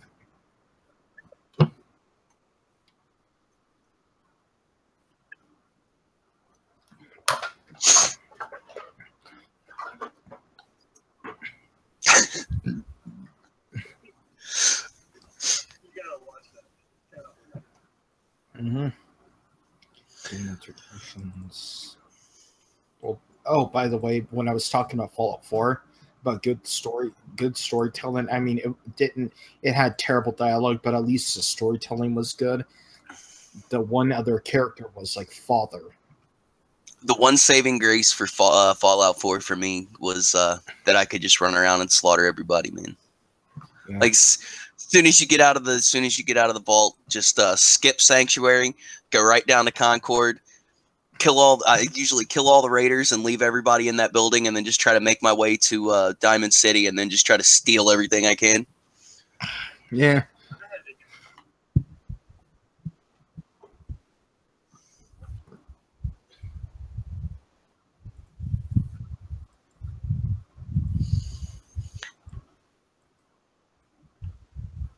The mods make that so much easier, though. Oh yeah, right now on Fallout 4, there's one thing called the cheat terminal. It's like one of the best. It's like one of the best additions to the game, where you can it gives you access to pretty much everything you could want. We actually just got a mod for a couple mods for Skyrim. One of them, it changes the audio for Fusaro Da into Just Do It. Oh yes, that one's great. And then my old lady just downloaded a mod that adds the Ajita, I think that's how you pronounce it, the Predators from the movie, as playable races, and then it adds 4 or 5 different locations that have xenomorphs in them. Oh, nice. Yeah. Yeah. They look a little funky, but it's still good. It's still fun to play. Yeah, it's just I enjoy that. The problem I have with it is what Bethesda's just doing with the Creation Club.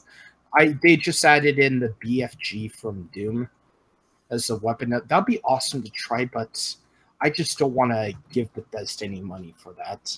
I don't want to give Bethesda... Oh, is that what their Creation Club is now? Paid mods? Yes, that's all it is. Way to screw a good thing, guys. Yes, and the problem is what Bethesda's doing right now is not only is it paid mods, but they're also...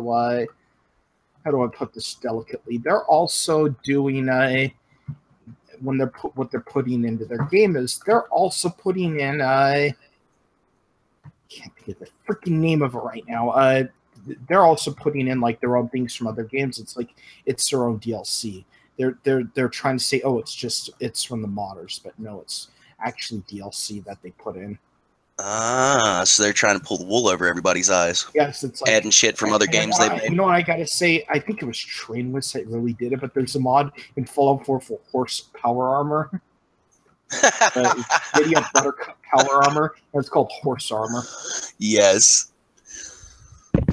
I don't think anybody's gonna forgive them for that one. The one DLC for Oblivion. They did it though as I think they did it just as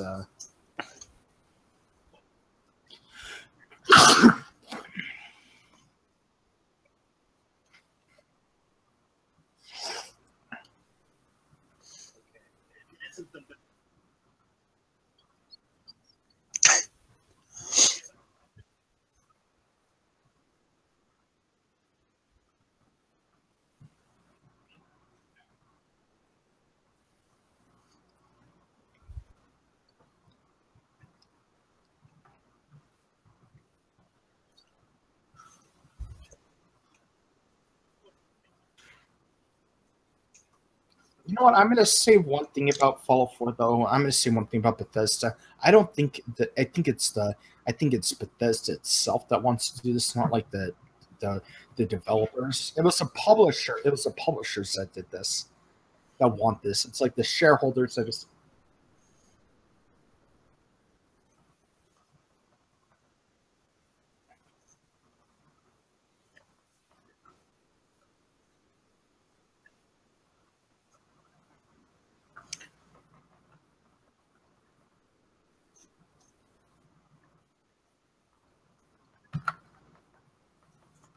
Well, I think a lot of the modders are probably, I'd imagine they're like some kind of students. They want to get into the field, so they're using that as a way to, hone their craft a little bit too.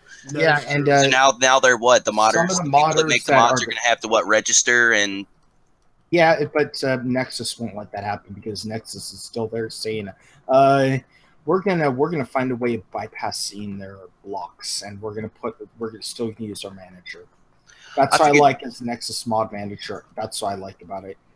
I figured they'd have to find some way to make money for it because when they first announced that they were going to allow mods for Fallout 4 and Skyrim on the Xbox, the first thing I thought of was Borderlands, because Borderlands had a massive modding community for 1 and 2, and then all of a sudden they told the Gearbox they had to shut it down. They couldn't allow people to load mods into the game because I guess I'm a technical caveman technology wise, so I don't understand the ins and outs of how it works, but I guess they were doing it through USBs and that's true. They did. So and it was causing problems because it wasn't being regulated through Microsoft, I guess, because I know there was horror stories about people that were giving out items that were just causing complete system crashes and shit. Yeah. Well, originally I remembered they modded. You can put the mods into the Xbox 360 and play Fallout 3 and just put the mods in there with a USB disc. But it required you to, you had to be like a really tech savvy person to know what you're doing. And I remembered it actually did work because I remembered a guy demonstrating in a YouTube video a while back, and of course they kind of saw the. Microsoft didn't see the potential in it, but they realized after a while that people liked it modding so much that they wanted to put it into the Xbox One for some weird reason. Yeah, but they had to figure out a way to make money out of it. Yeah. You know what I mean? I mean, hell, especially with Microsoft, they weren't even going to give you the ability to loan your fucking disc games to your buddies when they first announced the console. You know what I mean? That's why I avoided the Xbox like it was canceled. It's like, sorry, but to me right now you guys are trying to screw us over. That's why I was always against the Xbox 360 when it first came out. That is. Yeah, I'm just kind of waiting for my Xbox One to just decide it's done and kill itself, and then I'm gonna move over to PlayStation, I think. Yeah. Not a bad idea. That's why I've always. That's why I've never had a problem with. That's why I never had a problem with the Fallout. With the PlayStation. I mean, let's just face it. There are times where I hate how how what Sony's been acting recently with their system and stuff. It pisses me off at times of how Sony is acting, but right now it's better than what Microsoft is doing. Well, what's Sony been up to? What kind of goofy shit are they doing now?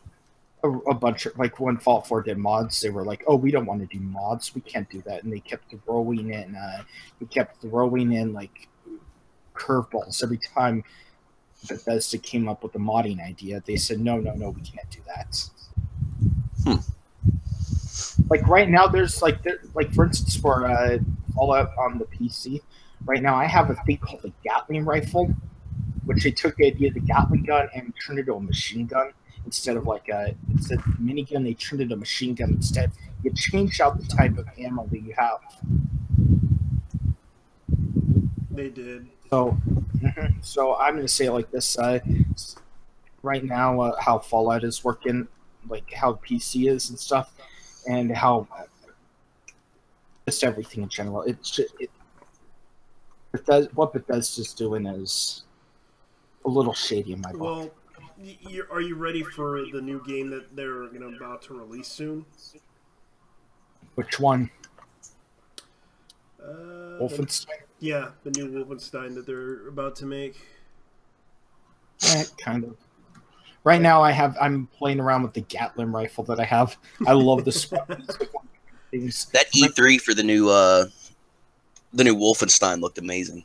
I agree. That demo. Yeah, it looks. I enjoy some of those games, and I want to play Wolfenstein. It looks funny as hell. It's fun as hell. It's like.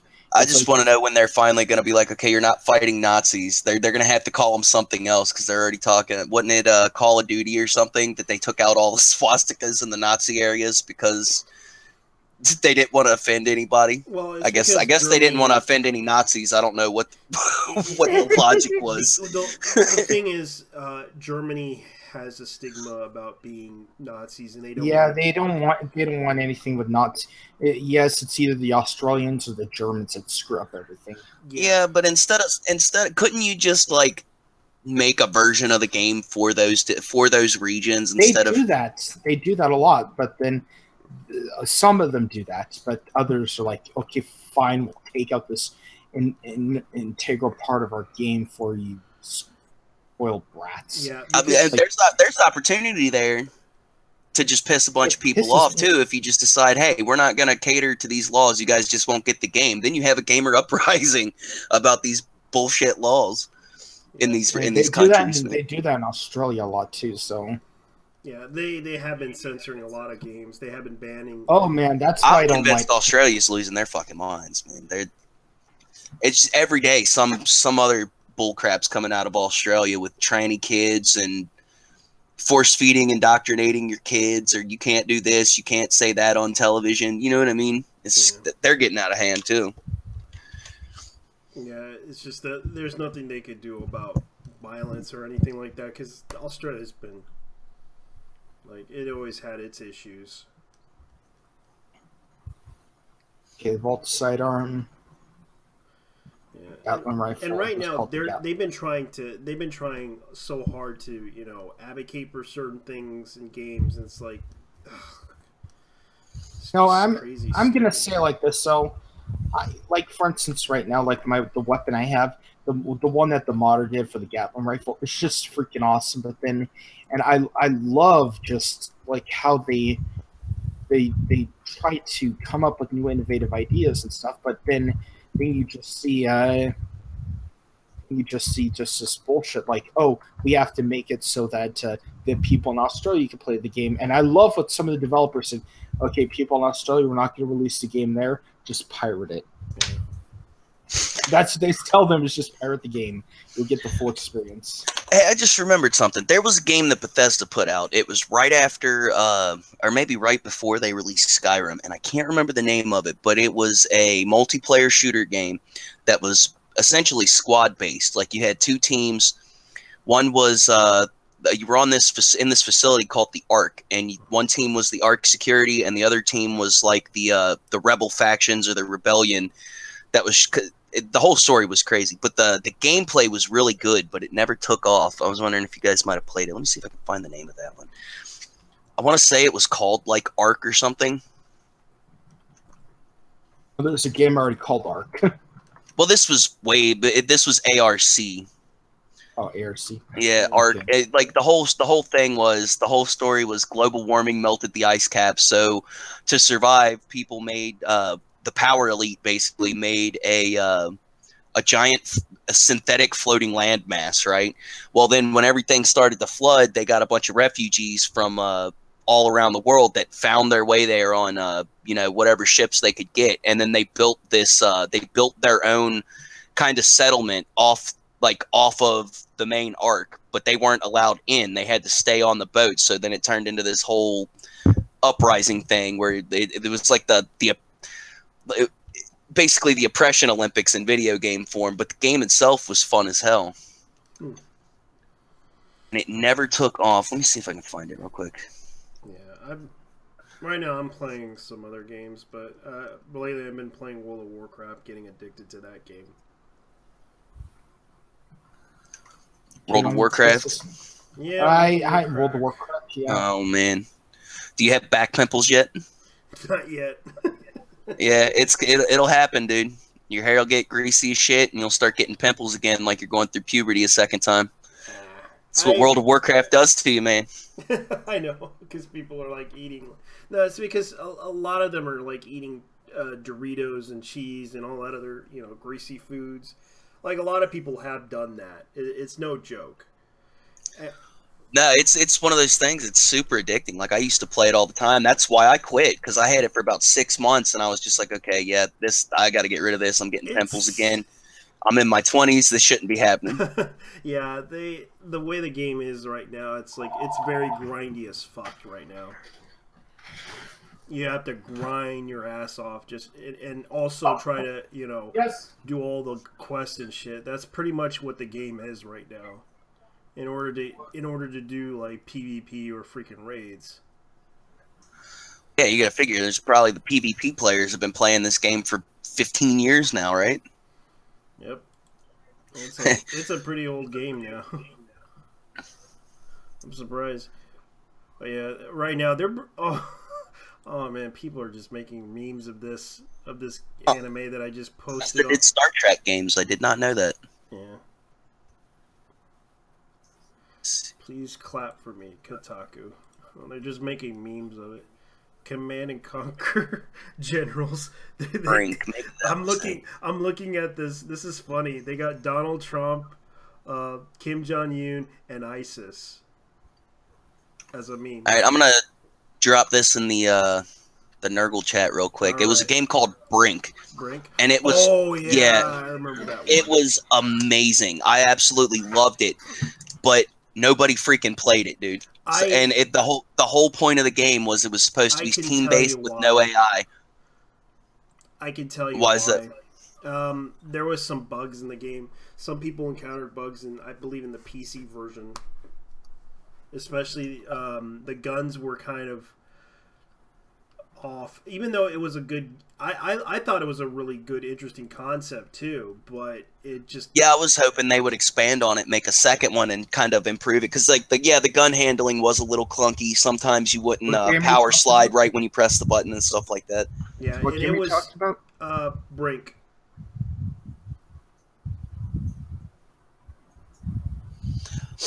I dropped a link to the Wikipedia page for it in the Nurgle General. Yeah, because I remember Brink, and it was a shame that they kind of failed with that game, because I remembered it was such an interesting concept for a first-person shooter, but the fact that they failed was sad because they kind of weren't getting a lot of. They didn't market it well either. I remember when it came out, they had like 3 commercials that really didn't give you that, like, it gave you a basic idea of the story, but they didn't have a lot of gameplay in it.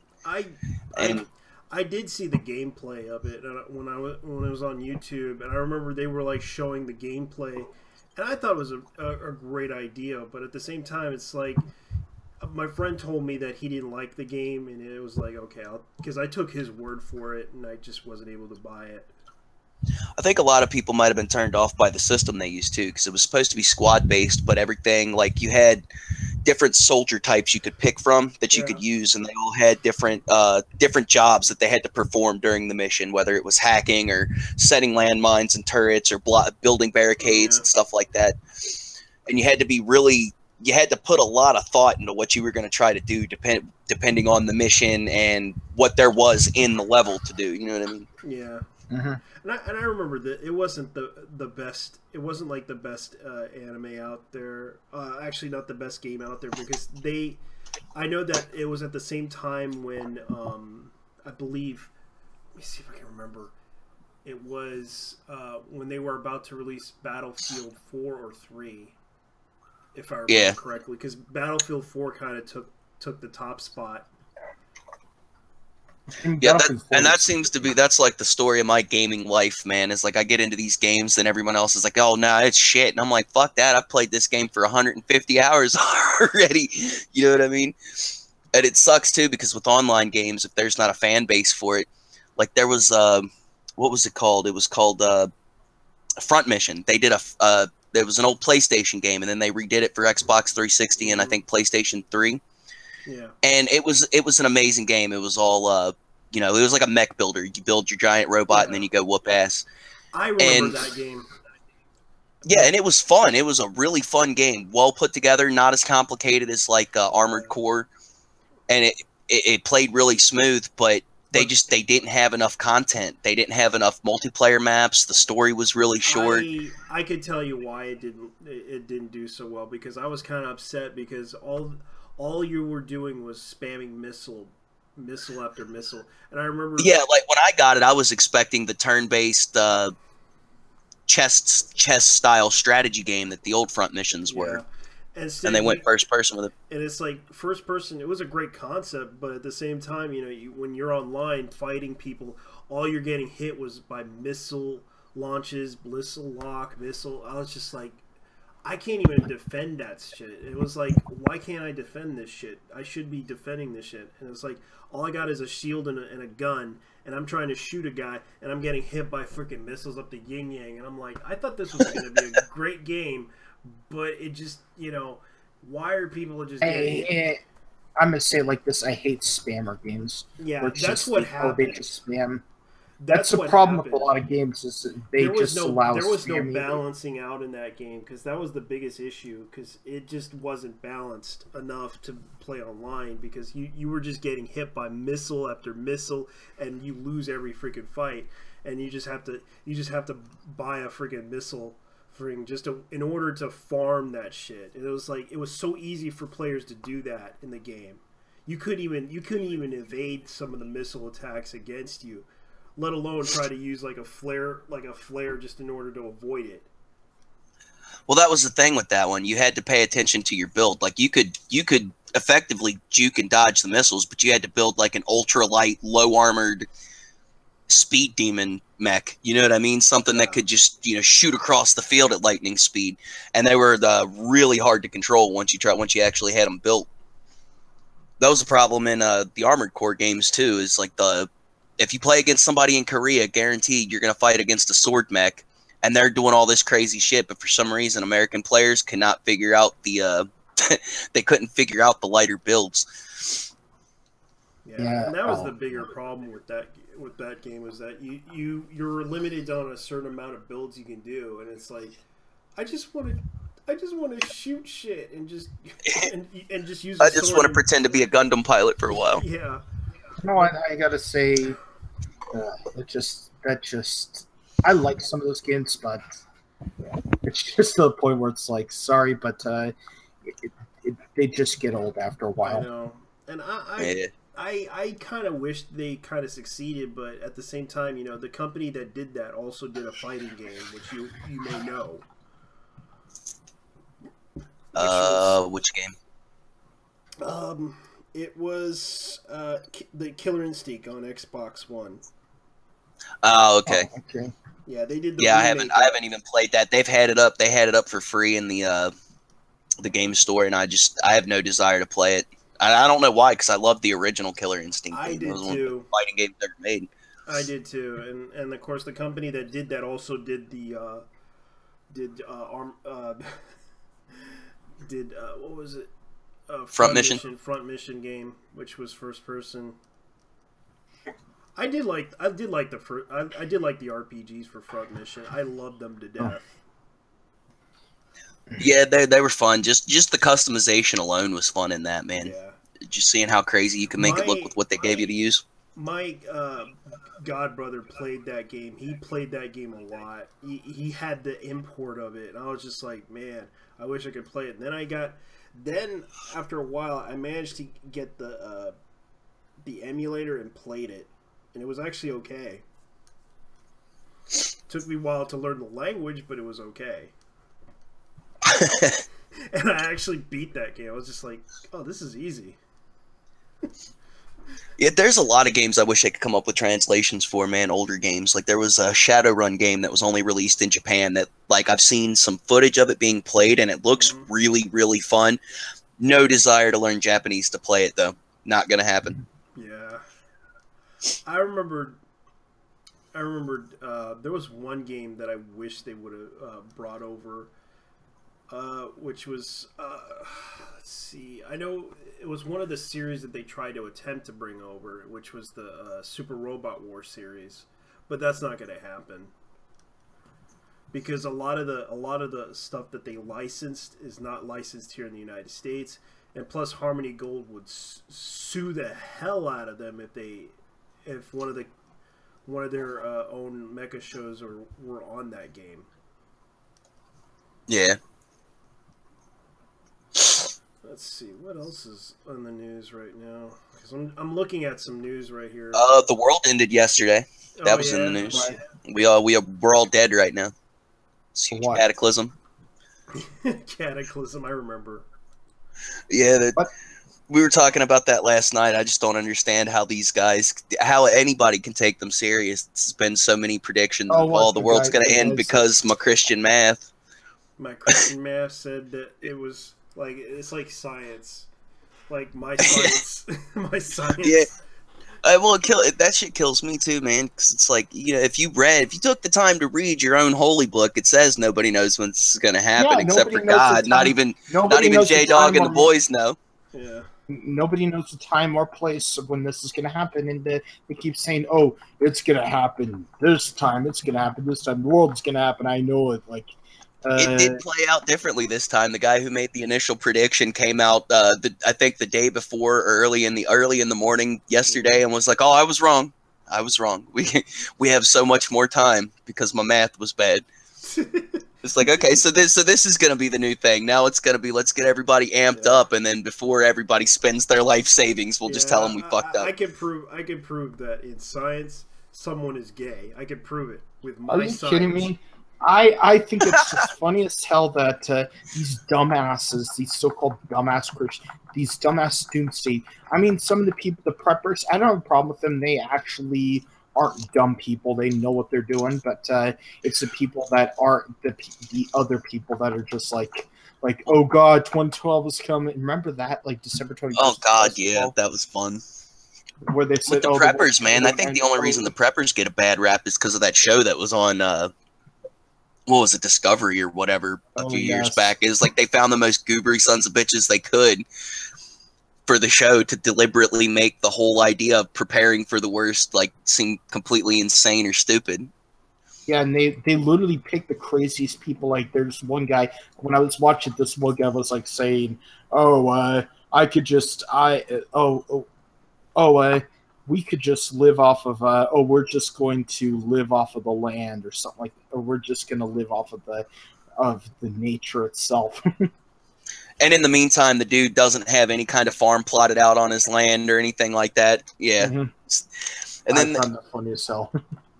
I realized that show was crap when they had this one dude. It's like some 400-pound guy who's talking about how he's got this cabin in the middle of nowhere that he's built to survive the apocalypse. And they followed this giant dude all the way out there and just filmed him take a bunch of canned goods, put them in a pot, and sit there and eat it for 3 days. It's like, why would you put this guy on television unless you're trying to make them all seem crazy? You know what I mean?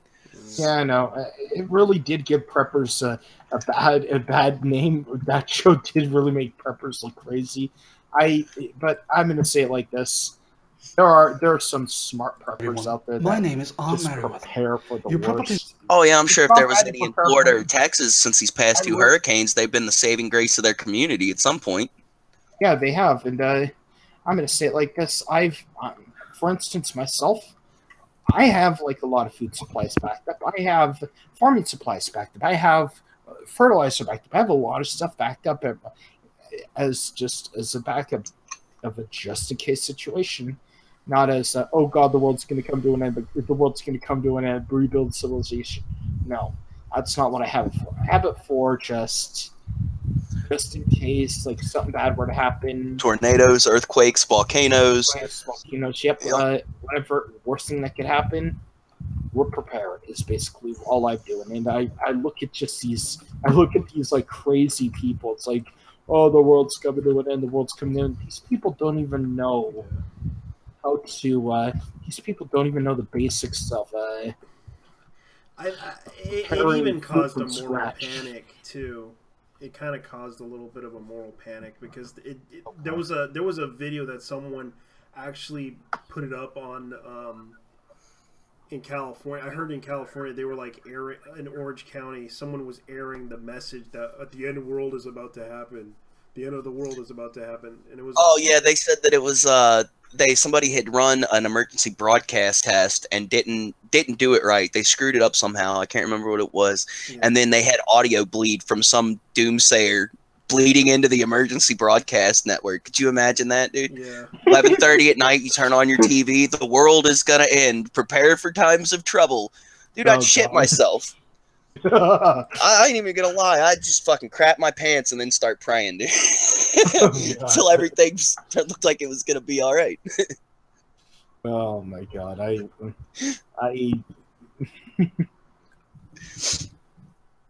mean, let's just face it. The world does come to an end. Wouldn't happen to any better world than this one. I'm just saying how much shit everybody is, like how many shitty people we there do are. get a bonus, so I guess it's not all bad. Yeah, I kind of look around now, and I'm starting to get to the point where I think a global reset is about the only thing we're gonna have that's gonna save us from ourselves, man. Mass extinction events, looking at the world now, they don't seem like an entirely horrible thing. That's all I can say. Because it seems like in natural history, after every mass extinction event, it seems like there's been some kind of there's been new evolutions that start up, new species. Everything gets a little craftier as far as biologicals go. I'm looking at this little article. But I just love though the people that say the end of the world, the end is nigh, the end is nigh. Yeah, like, it happens, man. I seen people, say that. I mean, you know what I gotta say though? It only ends when you die. That's the only thing I believe in. It only ends. The only thing I believe in is if it ends, it couldn't happen to a much better place. That's my belief. It only ends when you only die. That's what I consider the end of the world. Where I live right now, I live in a small rural area.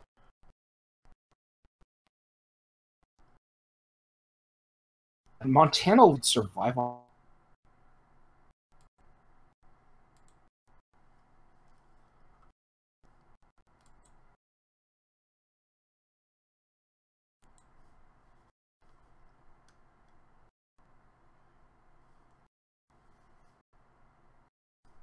It'd be dead like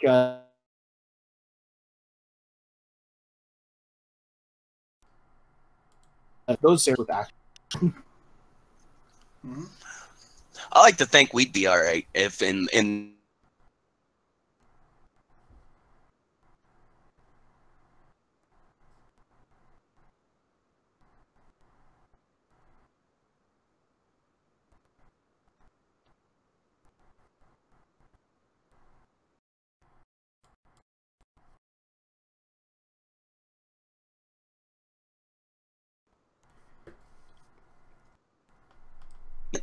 just like the areas where people live and stuff. It's like the place.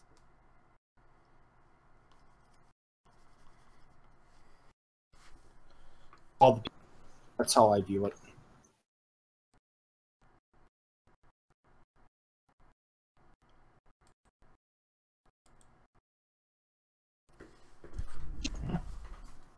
I mean, look. I just don't see the population of New York once the trucks stop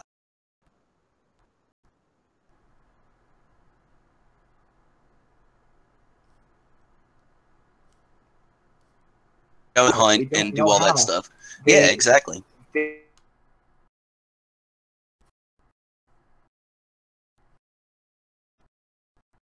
Handle wildlife here in Montana.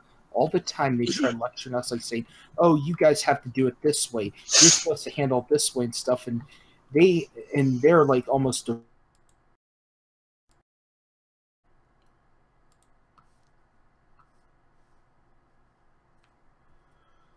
dead land out there. Yeah, it's all people and no wildlife because they don't have. They've got too many people.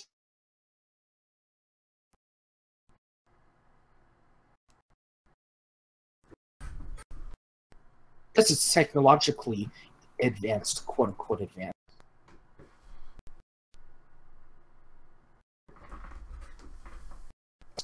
But like I grew up in that area. I like my childhood, like when I first was like my first year's life, it was in that area. It's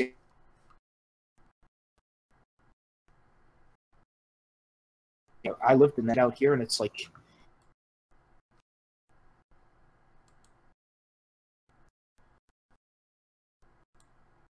it's a dead zone out there. California is just a dead zone. Oh yeah, I don't know what it is about that place too, man. Like I drove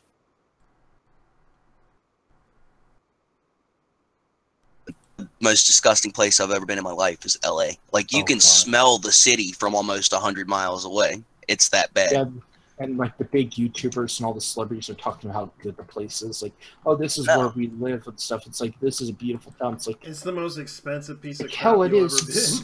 ever been to. It's 10 years, I bet it looks like Tijuana. Yeah, and that's not a racist joke either. I mean, it's going to look structurally like Tijuana after the quake. Pretty much. They always had problems. We all know that's going to happen pretty soon or later. Yeah. Did you guys see any of the footage from Mexico? Yeah, I saw what happened. From the quake, dude. You talk about terrifying. I heard there's a video of a guy. He's in a high rise and he's just looking out over the city, and it looks like. I mean, it's like looking at Germany after it's been firebombed or something from World War II footage. I mean, there's just smoke everywhere, buildings all crumbling, big ass explosions going off. Yeah, I heard Selma Hayek is trying to get UNICEF to help her with that situation because she's trying to get donations for the single city. But right now, I'm setting up. Right now, I have a mod for Fallout 4 called Sim Settlements. Mm-hmm. And right now I'm setting up my market area for them to build markets and stuff. Yeah, I got. So what does that mod do? What does it just make the building like The Sims? Yeah, you know how in SimCity where you set plots and they build their own buildings? Yeah. Basically what this is. You have like industrial plots, you have residential plots, you have market plots, you have martial plots, which you know how Fallout, you have defenses. You have martial plots, you have recreation plots like parks. They build parks or whatever. Mm-hmm. Like they could build a mayor's house there too for you. Oh yeah. And have a caretaker run it. Yeah, because I regret that it was kind of. It's just to the point where, if you think about it, really, just everything in general, California, every one of these places, it's just like they're living on borrowed time. Like I've always known it like this in San Francisco, and I've always told my relatives in California, the state's on borrowed time, right? Yeah. I'm just waiting to see them succeed. That's what I want. They made such a big stink about it, like they were like they have the same resources that Texas does. So they don't. That's what apparently that's what they think over there. because they're planning on seceding, and I don't think they realize that once they do that, that cuts them off from water, power, and anything they got from the rest of the Union. That cuts them off from the power. That cuts them off completely from Lake Mead. That's water and power. You know what? Las Vegas would be happy. You know why? That means they would take less water from Vegas. But that means Nevada would have more water. Well, my question was, if they do secede, what happens to the coast? Because we have that's been U.S. waters along that coastline, right? So if they secede, does that become property? Is that territory that belongs to California, or is that still U.S. territory right there? I'm going to say it like this, and I've always said this. I'm going to say it like this for people that are saying, "Oh, California's going to secede. They're going to oppose Trump. They're going to secede from the Union." All Trump would have to do is send in the military and put that uprising down. That's all he has to do, is send in the military and put the uprising down, and it would be quick. It'd be quick and strategic. California does not have they have a weak National Guard, and without Oregon there to side with them, here's the thing. The only reason why they would stand a chance from a land invasion in history would be from Oregon and Nevada as National Guards. They have a weak National Guard, so they're going to be right there. The U.S. could easily take it back, and any of the generals in there. Let me put it like this: any of the generals in there, they always tell them you have to be prepared. If they try to secede, you have to push. You have to take back control. Even if they could get legally secede, and the UN says, "Oh, California's their own state," they could still say to them, "No, you're not. This is still our territory." Yeah, because they're basically that would be some crazy shit to go down. Man. Yeah, it would be a full scale civil war, and one or two things are going to happen. One is the U.S. is just going to allow them to secede, or two, there's going to be a civil war. Yeah, I've always said it like that. There's either going to be a secession, and the people in California are going to starve out. And when they're going to push for this, I hope I can get my family out of there in time. I have a lot of family in that area in California, so I'm going to try to see if I can get them out of Northern California, as many of them over to Montana as possible, because we have a state that can handle our population. We're just a population slightly under 1 million. We have Eastern Montana, which is a farming. Eastern Montana is kind of like Kentucky, where you're at, or Kansas, or wherever you're at. Eastern Montana is just like that, and Western Montana is all ranches. Well, the thing is, I don't know how they're. So we have the means to support ourselves. But California, for instance, couldn't do it. The thing about California is I gotta hop off here, boys. I didn't realize it was going on midnight where I'm at. Okay. Got kids to get to school in the morning and stuff. It's good hanging out, man. Thank you so much for coming. Take care, guys. It's just right now, California is going to be later. There, JP? Yeah, I'm here. It's just later on, California is going to probably be. I don't think that it's going to happen because it's hard enough to believe, to popular belief. I don't think it's going to ever JP, happen. There? Yeah, I'm here. Okay. Well, I got to get going as well. Okay, I'll let you go, man. Thanks for coming. All right, let me go ahead and let anybody in. So, anyways, I gotta go, guys. I'm gonna probably go ahead and let you guys know that Toblerone is the best thing, the best candy out there. So go ahead and buy it. And also, there's been a lot of things going on lately, and I'm just going to go ahead and talk about it.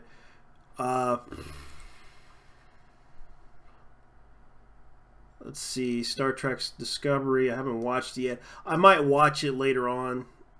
I don't know what to say about it, but other than that, things have been really crazy. So I'm just going to go ahead and say this right now. It's getting crazier and crazier right now, ladies and gentlemen. All I got to say is that there is a lot of people not happy with a lot of things that are going on, especially the situation with Lucky Palmer. I heard that NeoGAF is going after him over some stupid shit, all because he supported something that he believed in, and I'm not upset with him over that. But I understand some people are going after him because he supported something that he felt was right. So anyways, the only thing I'm going to tell you, just leave him alone. He's trying to move on from all this shit, but yet people are trying to go after him because of that. And I just don't really care anymore. Same with the comic book writer who was a G.I. Joe. I just don't. I'm not going to advocate for his job to be lost, but unfortunately he did that by himself by making a really legitimate joke about something, and I understand that he felt it was upsetting when some people are like, it didn't happen to them, but he was there at the time when it happened. And I understand that he kind of he pissed off a lot of fans, and I'm not advocating for his job to be gone, but unfortunately, you know, he kind